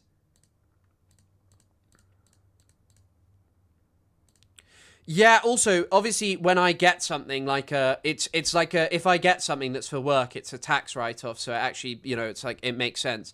Like I'll start tax writing off, like, I don't know, fucking a trip to, my all-expensive paid trip to Tel Aviv. Nice. To redacted. Jeffrey goes crazy when someone mistreats his girls/friends, so better be very nice to her. Kimmel Musk responds, Vonnegut, I think that what you've said is like really apt. Dude, how do you cancel a guy that's dead or 90 years old and having a stroke and will never publicly speak again? It's not being cancelled. We're just disappointed. Exactly. I think that you are 100% correct about that. I think you are 100% correct about that. Message received wide and clear. Then he says, seriously, I'm very happy with my time so far with Jennifer. She's great. Now, again, was that supposed to be a redacted name we just read? Like, I don't know. They've been redacting it in earlier emails and all of a sudden. I think actually, if you look into this, Jennifer may have been someone that a meeting was organized with. Hold on, I'll check. Then you just get Jennifer. I can't really figure that out. But what I can figure out is... Yeah, Jennifer looks more like someone who was... To be honest, I think in part, they have just redacted any woman's name at some points, which has left these bizarre situations. It is utterly ridiculous. Qatari Euler, thank you for becoming a member as well. Yeah, I'm in a tax write-off meeting up with Isaac. If I wanted to fly to... What's it called? I probably could tax write it off, where... BC. By the way, don't forget, we've got like a big charity stream tomorrow with a load of people. A little while later, a few days later, Jeffrey Epstein gets an email. Now, we know Kimball credits the meetup and says Boris and Epstein were responsible in some way for this. But now Jeffrey Epstein's being emailed about Jen's schedule. Is that Jennifer? I mean, it seems like it because Jen's schedule for the rest of the year. Oh, actually, wait, this looks less like that. Kimball/Jen, London to Morocco, smiley face. Okay, that looks weird. And it seems like the assistant has... Yeah, Qatari Euler is my Qatari sponsor. The sponsor of the membership. This is what Qatar gifts me. Also, again, Cedar Down Under, thank you for an incredibly kind gift. And thank you for becoming a member. Copy and pasted Jen's response because she says, Sue, these would be dates in November. And then starts saying, you know, this, she can go to New York. She says the 29th to the 7th, she's free. Kimball to New York. Then she says, Kimball, Jen, London. Kimball, Jen, London to Morocco, ? Then she has a break, and then it's Jen, Kimball, St. Bart's, assuming we're not sick of each other by the end of November. Now, I can't figure out why is she running this schedule about when she's hanging out with Kimball. Yeah, also, you're mentioning Ehud Barak and wanting to have a civil conversation with him. It's something that I always find really weird about when, you know, like Lonerbox trying to defend himself as pro-Palestine. I don't know how I'd really be able to have any kind of normal conversation with someone who's like part of a major system of Israeli apartheid. I mean, they had like a civil conversation with, you know, Ben Gvir's handler, whose name I'm forgetting. How am I forgetting his name? But they have a civil conversation with him where he says, he mentions that Baruch Goldstein, when Lonerbox calls him Mr. Goldstein, he goes, he didn't go to doctor school for you to call him Mr. It's just like, oh, come on, bro. Like, why, how do you do that? But having a civil conversation and like sort of building a friendship with, having like a friendship with, you know, having a friendship with Ehud Barak, someone who demolished Palestinian homes, who was a leader, who entrenched the system of Israeli apartheid, is just, it's mad to me. Like having civil conversations with him. Who Jeffrey set her up with. Like, why is she running this by Elon Musk? To be clear, I don't know. You know, there could be, I guess, innocent explanations for this. Maybe, I don't know. But all I see are constant, powerful people either being introed to girls, talking about the harem, talking about beautiful ladies, and the FBI, they can't figure it out. They have no evidence to even investigate.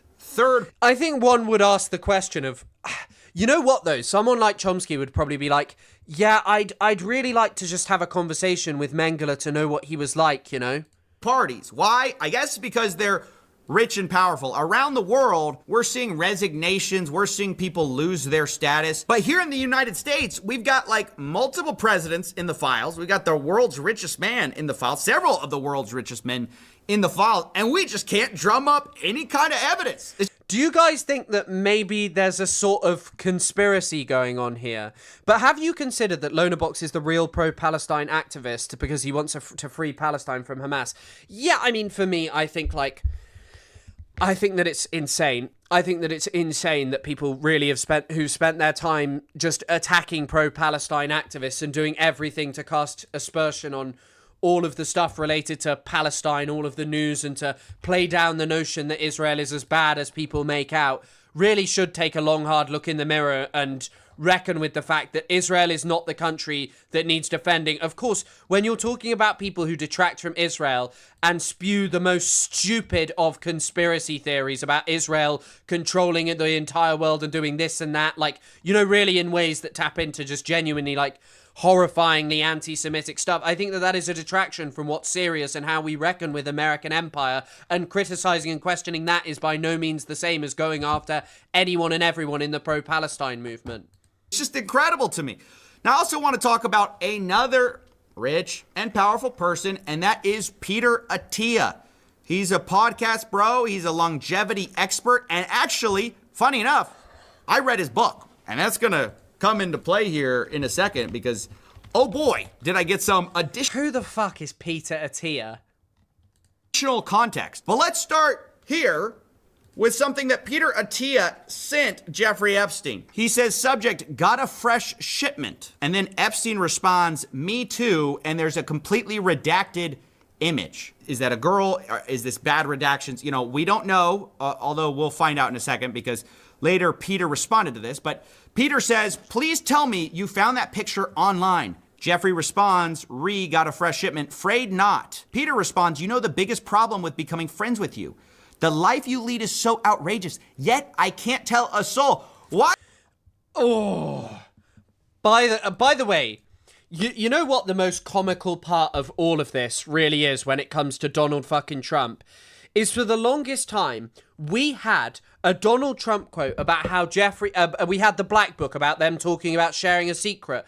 We had Trump, Epstein likes young girls. We have a 2002 interview with Donald Trump and Jeffrey Epstein that said, I've known Jeff for 15 years, terrific guy. He's a lot of fun to be with. It is even said that he likes beautiful women as much as I do, and many of them are on the younger side.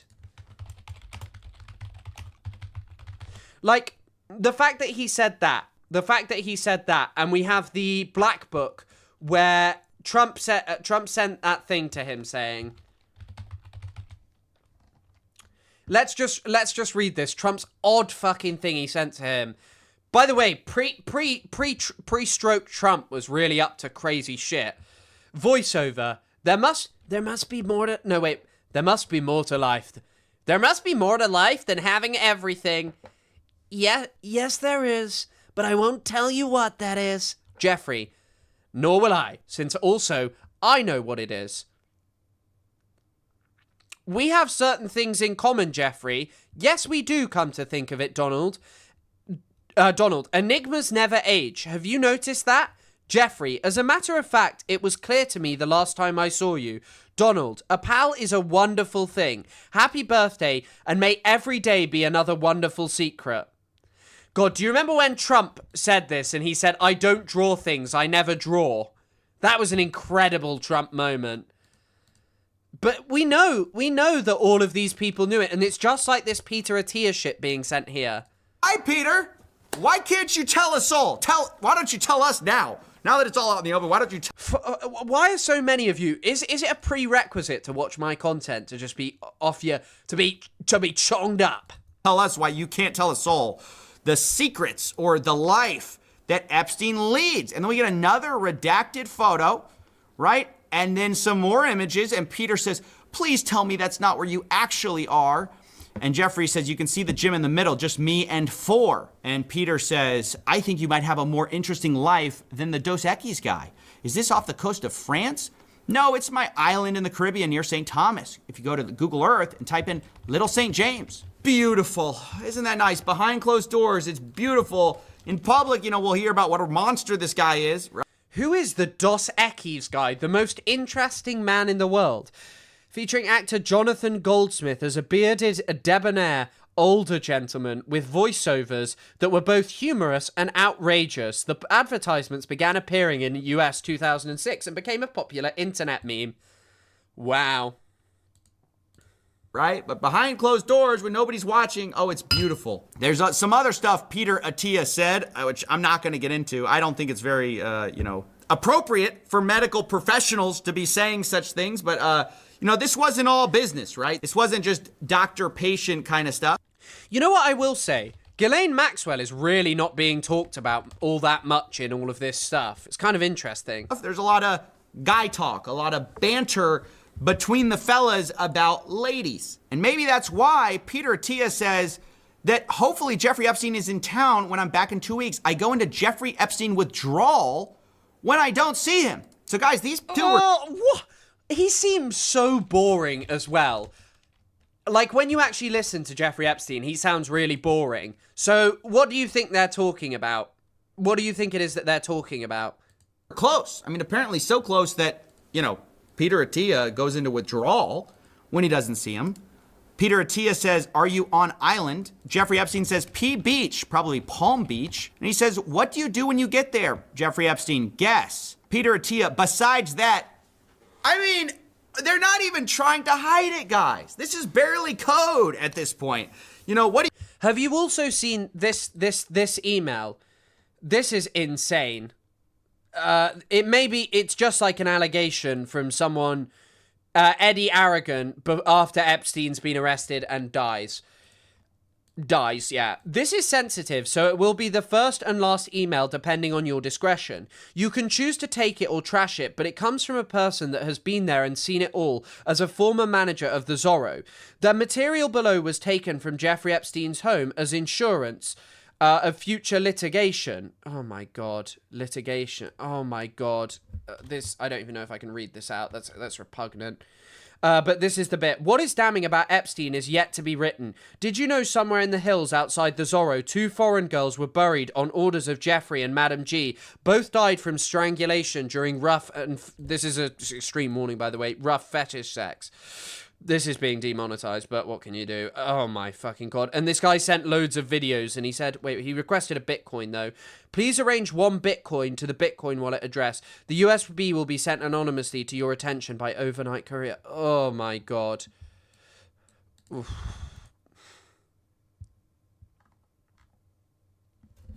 Like, this isn't confirmed, but do any of you really put this past?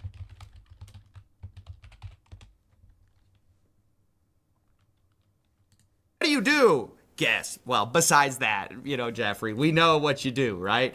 So it's so funny that the FBI's like, we don't know. We can't tell what's out there. We have no evidence, right? No evidence that could predicate an investigation against uncharged third parties. And then there's some guy who's apparently a Senate candidate called Eddie Aragon.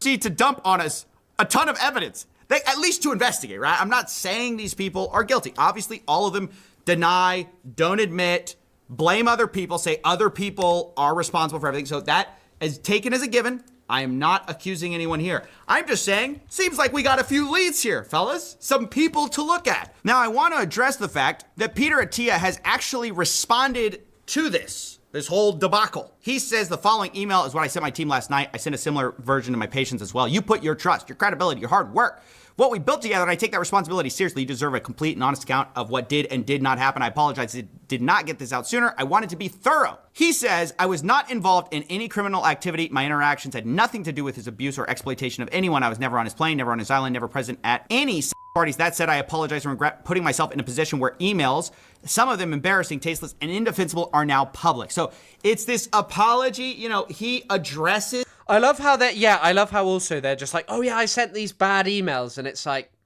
bro, what the fuck were you talking about? Everyone fucking knows that this was not normal.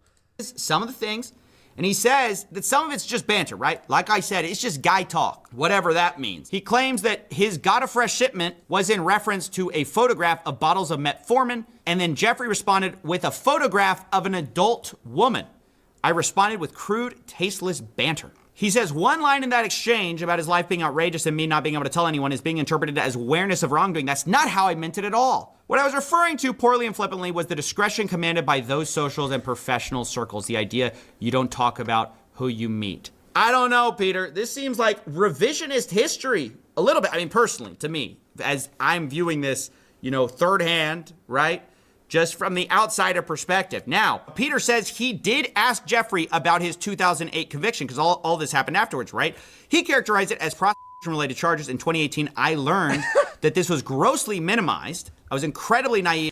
You don't bother to look on the internet. We have this thing called the internet. You could look up Jeffrey Epstein and stuff about him, To believe him, and then later explains that in 2018, November, he read the Miami Herald investigative article, told him he needed to accept responsibility for what he did, and said he even asked Epstein to provide therapy to Epstein's victims, which is an interesting approach to have here. Now, the funny thing is, there are some more emails between Peter Attia that we need to read, because remember that he said he read this 2018 article from the Miami Herald. I believe it's this one by Julia K. Brown in November 28th. It's about Jeffrey Epstein assembling a large cult-like network of underage girls. But by the way, little note, the person who reported this, Julie K. Brown, was also mentioned in the Epstein files multiple times. Not in any way that was like her having done something wrong. She's mentioned as like a threat by Jeffrey Epstein.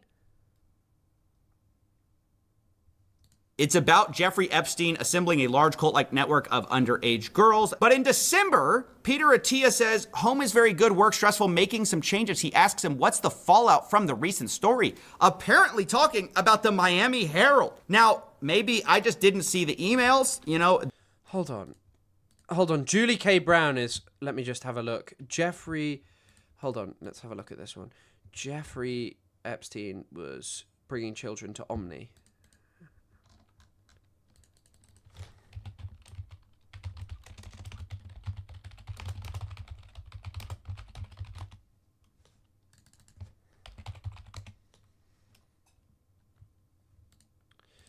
Let's have a look. This is annoying. I'm just trying to find something.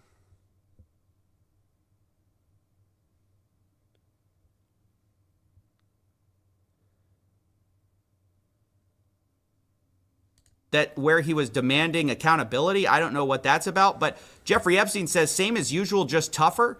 Peter Attia says legally any change. Jeffrey Epstein, 0. So, I don't know. Wait, hold on. Have a look at this. Let me pull this up. Okay, so Julie K. Brown has posted about this. Any of my followers in Richmond, Virginia, check this out. So hold on, I just want to show you how Julie K. Brown is actually mentioned in the Epstein files. It's actually insane. Jeffrey Epstein literally mentioned her. Look at this. Should we share the Julie Brown text with Alan? She is going to start trouble.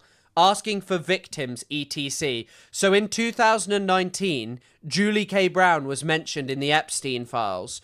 Maybe, which is interesting, Epstein notices she's going to start making trouble. They talk about whether to contact clearly Alan Dershowitz. Interesting. But have a look at this one. Okay, so this is Special Agent Redacted. I am a threat intake examiner at the FBI National Threat Unit, where we receive information from the public regarding criminal activity. The following information is being forwarded for your situational awareness and any action deemed appropriate. Okay, right, what does it say? Jeffrey Epstein was bringing children to the Omni to sex traffic them out to rich business people. If you go to 901 E. Carey St. Suite 210 Richmond VA 2319 in the South State Bank on the top floor, there is a housekeeping door. I think inside the men's restroom once you enter on the right. Inside this should be a crawl space in the ceiling, a water faucet and a wall. The wall on the right behind the actual wall contains a passageway with the inscription about Gabe, a human sex trafficking victim that Epstein kept. I do not know what is behind this wall, but I remember as kids we were brought to this area and trafficked throughout the premises. Jesus Christ. Jesus. I think possibly that Trump was the one who did it. Threat to life, false. Please provide specific location where the victim is being held. No specific location. How do you know the victim? Unknown in the past. Who has control of the victim's victim? Complaint information. Remote host. Mozilla. Macintosh. Blah, blah, blah, blah, blah. Herein has been determined by the FBI to be pertinent.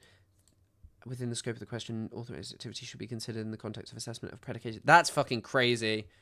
Maybe this whole you gotta provide therapy to, these victims happened. I haven't seen it yet. I definitely could see it. But it's just kind of shocking. I just kind of don't buy it. Like the whole, is there any change legally? That more sounds like you're covering yourself. I mean, just to be honest. But maybe I could look past all of that if not for the thing we're about to see, which just in my mind is maybe the worst thing I've seen in the files. Not for its, explicitness, the amount of simping that people did for Jeffrey Epstein. Now they all say, oh, it was a personal mistake, blah, blah, blah. I regret it. I didn't look into it enough. But the level is just, you've never seen anything like it. So remember I said I read a book by Peter Attia. It was called Outlive, and he's supposed to be this doctor who knows a lot about longevity. So he writes it, and I picked it up. Because at the rate we're getting rid of these crimes, I need to live forever in order to try to stop some of these scams. But as I pick up this book, and one of the things in the book is Peter Attia kind of reflecting internally about how he's kind of been a bit, and I'm paraphrasing here, but a bit of a psycho in his life, and he needed to focus on family stuff. And so he it's almost a confessional of some embarrassing things in his life. And honestly, it comes off as very vulnerable, very self-reflective. He's this doctor telling other people. By the way, on this story, the previous story, I've kind of lost a bit of interest in CoffeeZilla. Not to say his reporting isn't good, because it is. So someone said there was an email that linked this there. Apparently, people here have found that going on and on. So someone says, I had a man come into my job a couple of years ago, going on and on about the city being involved in human trafficking. He named police, he named city officials, and every time I Googled to catch his inconsistencies, he was on the money. Now I will say he was also implicated at Wendy's Broad. There was also a Wendy's. Someone said that this used to be a boys' club. Hold on.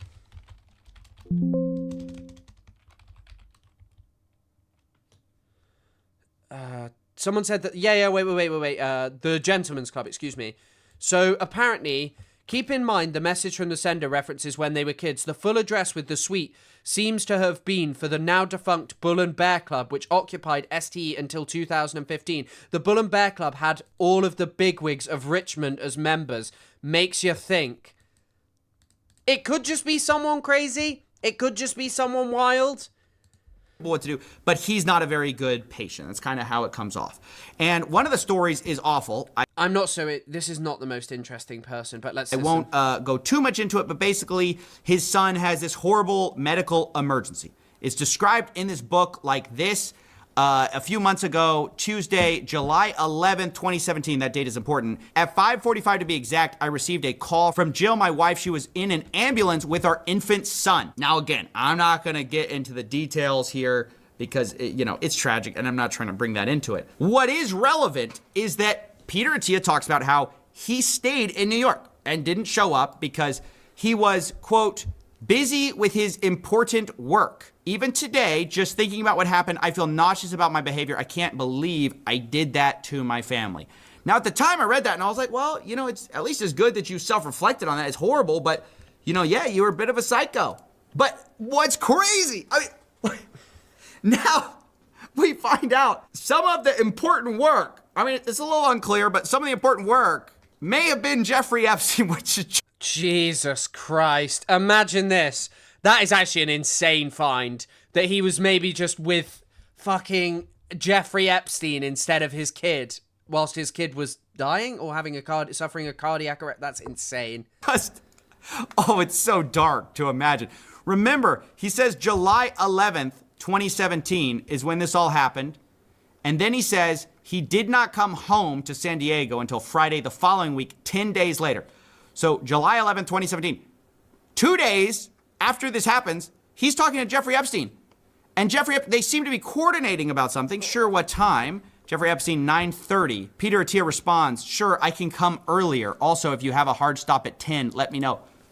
You're hanging out with Jeffrey Epstein? Oh, that is repugnant.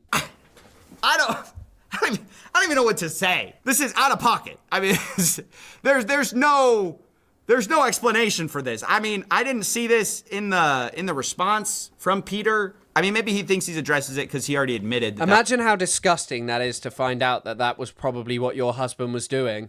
I was like scummy, but through a CoffeeZilla video as well. Just so awful. That is just... There's a reason that didn't make it in the book, is what I'm trying to say. I didn't see that in the book when I read it. You know, I was actually... You know, one of the things I needed to do, my important work, was seeing or talking to Jeffrey Epstein. I mean, isn't that weird? Like, that's the simping that I'm talking about, is these people love this guy. Or that's how it seems to me. Like, what are all these rich and powerful people doing, protecting him, missing emergencies for Jeffrey, fawning over Jeffrey, asking for Jeffrey's harem? Saying their biggest... It's definitely just because Jeffrey Epstein enabled all these weird men to have sex with women who were beautiful, who they could just have the ability to basically have no need to chase, no repercussions coming at all, because these were generally women who'd been trafficked to the US.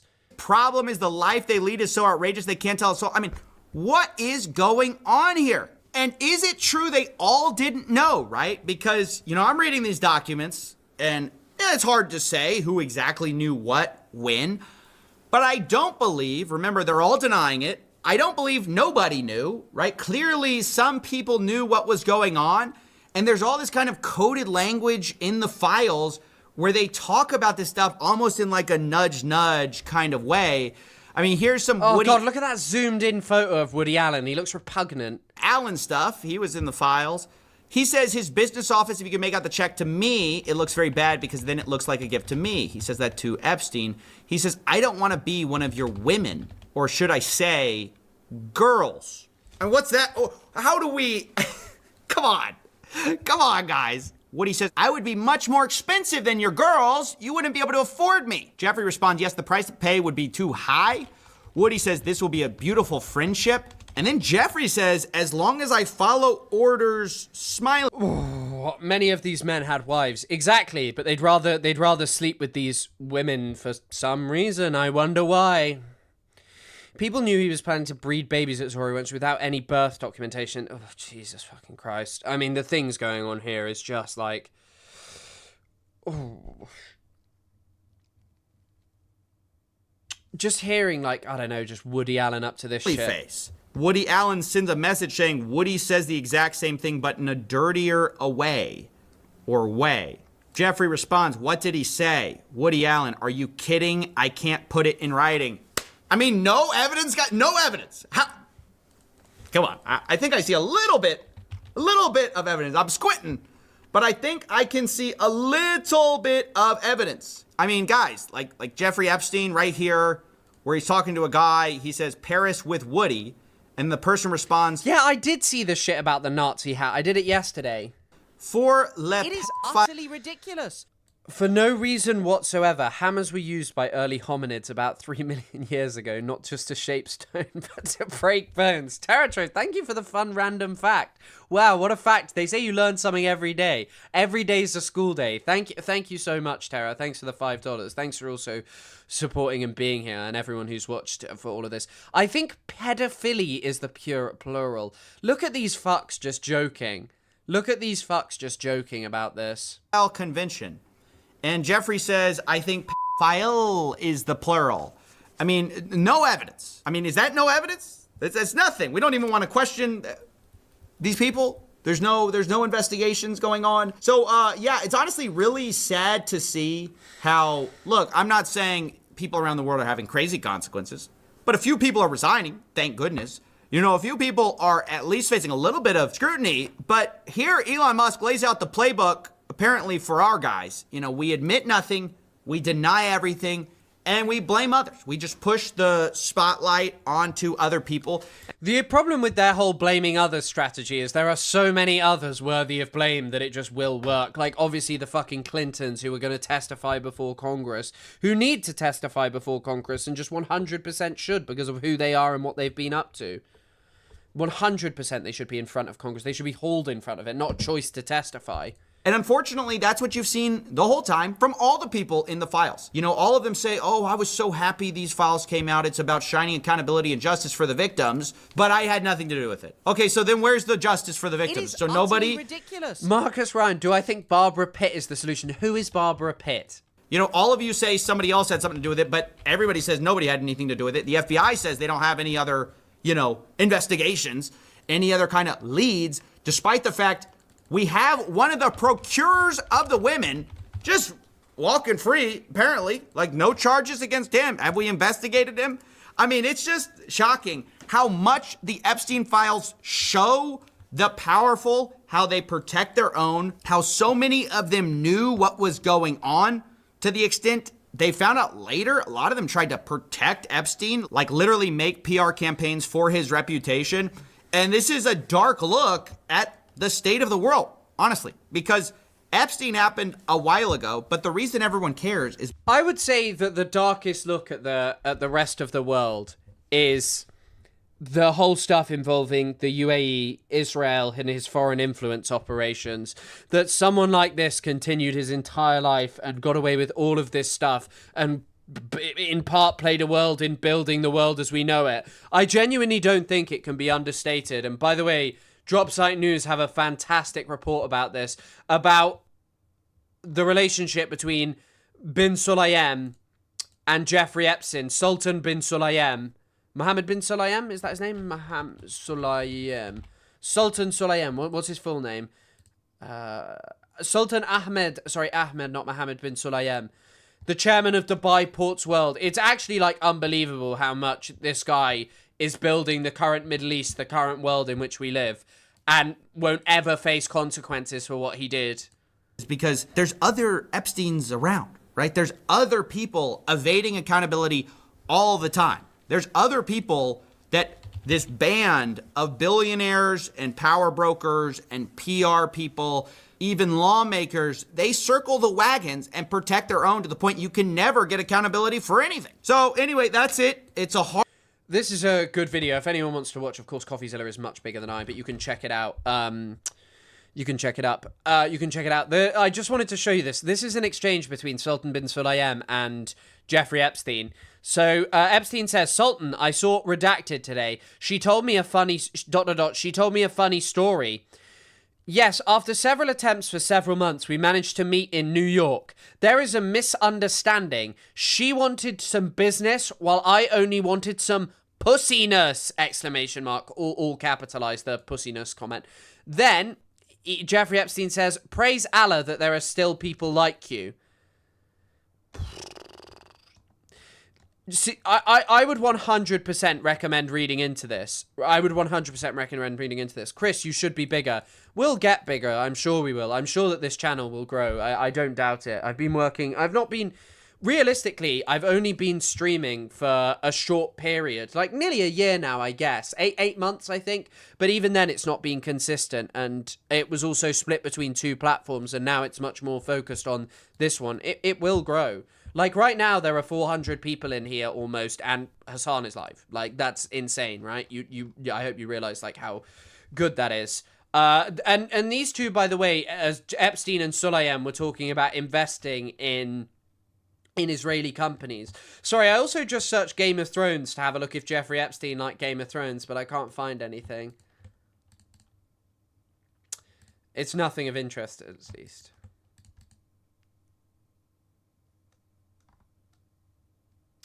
Hold on, I want to pull up something as well. Sultan bin... I'm actually just going to put Sulayem.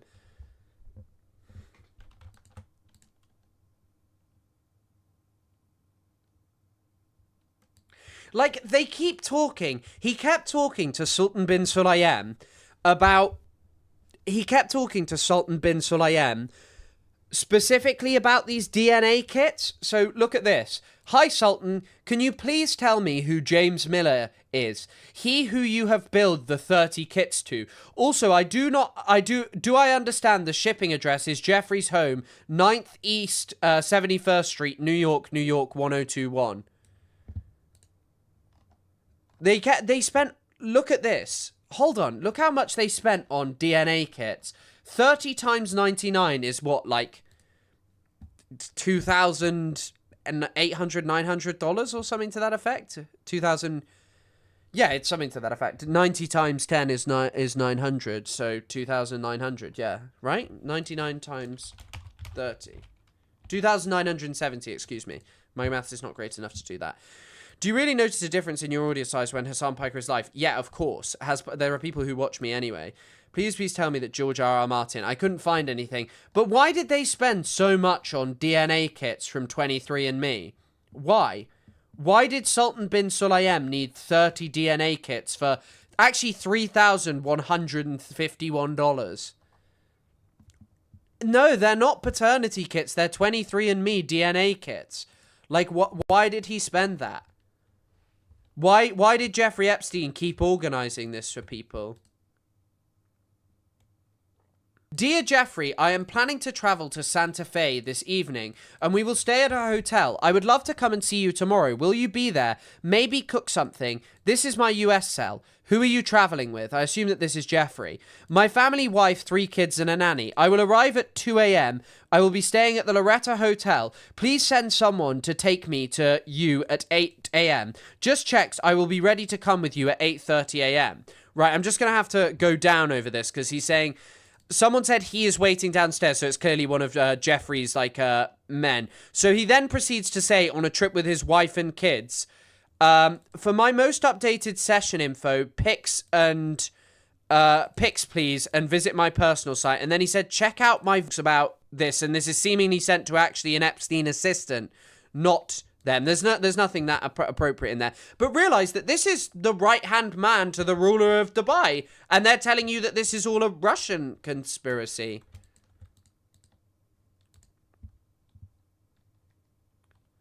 It's just really, really, really...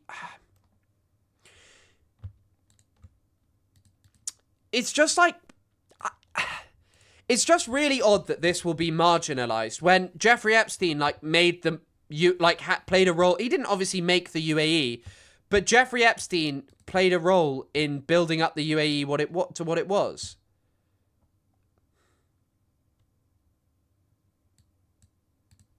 Oh. Have a look at this one. Thank you so much for your kindness. So this is to Sultan bin Sulayem. I'm ready to go as soon as possible, and I am willing to commit all the time needed to get great. I have Russian passport, photo attached. Please let me know if there are something that I need to prepare for my trip. Any doc visa. Dear Fetrota, Attached is a passport copy of Redacted. She works as the personal masseuse at the private spa of Jeffrey Epstein. I would appreciate if you can arrange for her to work as a trainee at the Rixos Antalya Spa so she gains better experiences. Sultan bin Sulayem sent from my iPhone. I'm assuming is Rixos Antalya. I'm assuming that this is some kind of fancy spa in Turkey, right? In Antalya. And so, Feta Taminche. Let's have a look what Feta Taminche does now. Oh, Feta Taminche is the founder of Rixos Hotels. He's a Turkish businessman, the founder of these Rixos Hotels, who's making a Jeffrey Epstein affiliated young girl go over to Turkey to become a better masseuse. It's insane. It's insane. Do you know who's not in the Epstein files? China. I'm sure that there are references to China. Jeffrey Epstein talked about China in here.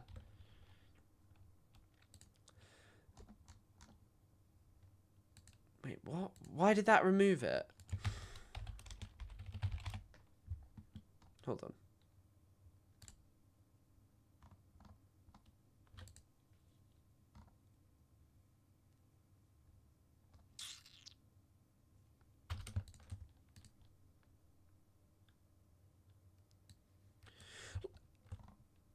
I spoke briefly to Jeffrey about the project he is going to think about, and let me know in the meantime. Please get in touch with and agree on a date to meet him while you're in the East Coast. Sultan. His contacts are Jeffrey Epstein. Thank you. But yeah, Jeffrey Epstein just had a close relationship with this guy. Guys, I think I'm gonna end the stream there because I have to stream with, because I have to stream for the charity stream with Isaac tomorrow. More Epstein stuff. So if you're interested, we'll be starting at 6 p.m. UK time. We're going to be having iDubbbz, Madison. We're going to be having iDubbbz stream with, Madison, iDubbbz, Cruel World, Happy Mind. We're going to be having Spooky Scary Socialist, and is that everyone? Oh, Noah Sampson as well. So if you're interested and you'd like to come along and watch and support, thank you so much for today. And I look forward to seeing you tomorrow. I hope that you have a wonderful rest of the evening. It's just I've realised it's nearly 8 p.m. and so I need to kind of go. Stay. I'm not staying. It's late and I realised that I've got to... Chris, we got to end on a palate cleanser, bud. I don't know if there is a palate cleanser I really had planned. I think... Wait. Hold on. Oh, okay. Here's a slightly lighter story. Nancy Mace, the Republican congresswoman, has been accused of allegedly instructing her staff to go on Reddit forums about the hottest women in Congress to boost her standing and comment where needed. Mace was very adamant about getting the staffer to upvote any posts about the congresswoman and her attractiveness, according to a second former staffer. So apparently Nancy Mace was obsessed with getting people to go and upvote her Reddit posts about her being hot. I had a look into this, and most of the accounts just like loads of porn, so that was interesting. But let me just show you this. This is the palate cleanser. This is a golden video. Past expectations, bringing in more than $7 million at the box office in its opening weekend. Now, that is the most of any non-concert documentary in a decade. Now, legacy film reviewers were so certain that it wouldn't do well. Well, they would be wrong. Emily, my mom went to this weekend in Florida. She said not only was the theater packed, it was, standing room only if you could try to sneak in the back of the theater. People were cheering through it. They were. The notion that people snuck in to go and see this Melania film is insane. By the way, do you know who said it was a pretty good film and that Trump derangement caused the problems around it? Well, actually, apparently that was Piers Morgan. He really enjoyed it. It was interactive, people interplaying with the film. She said it was just electric. And it soared past expectations, bringing in more than... Can you believe that this is just... Can you believe that this is just seen as something, that this is like normal, that this is seen as normal, that kind of stuff about that this is seen as like normal media. But we'll end on that note. Thank you all for coming. Thank you all for supporting. Thank you all for watching. And I hope you have a lovely rest of the day. And I will see you guys tomorrow. Well, no politic here, so no stream on here. And then I'll be back streaming Thursday, Friday. It's going to be some heavy streaming this week. So see you guys later. Yeah, thank you. And yeah, we'll end with this haunting image of spooky conservative lady up here. Look, I'm reaching out and grabbing and celebrating. I'm not grabbing. That's inappropriate. I'm not doing that. But I'm cheering. Let's go for. It looks like my hands are disappearing, but I'm just cheering. Her hands could be my hands. Wait. Look, I'm in the Fox News thing. All right. See you later.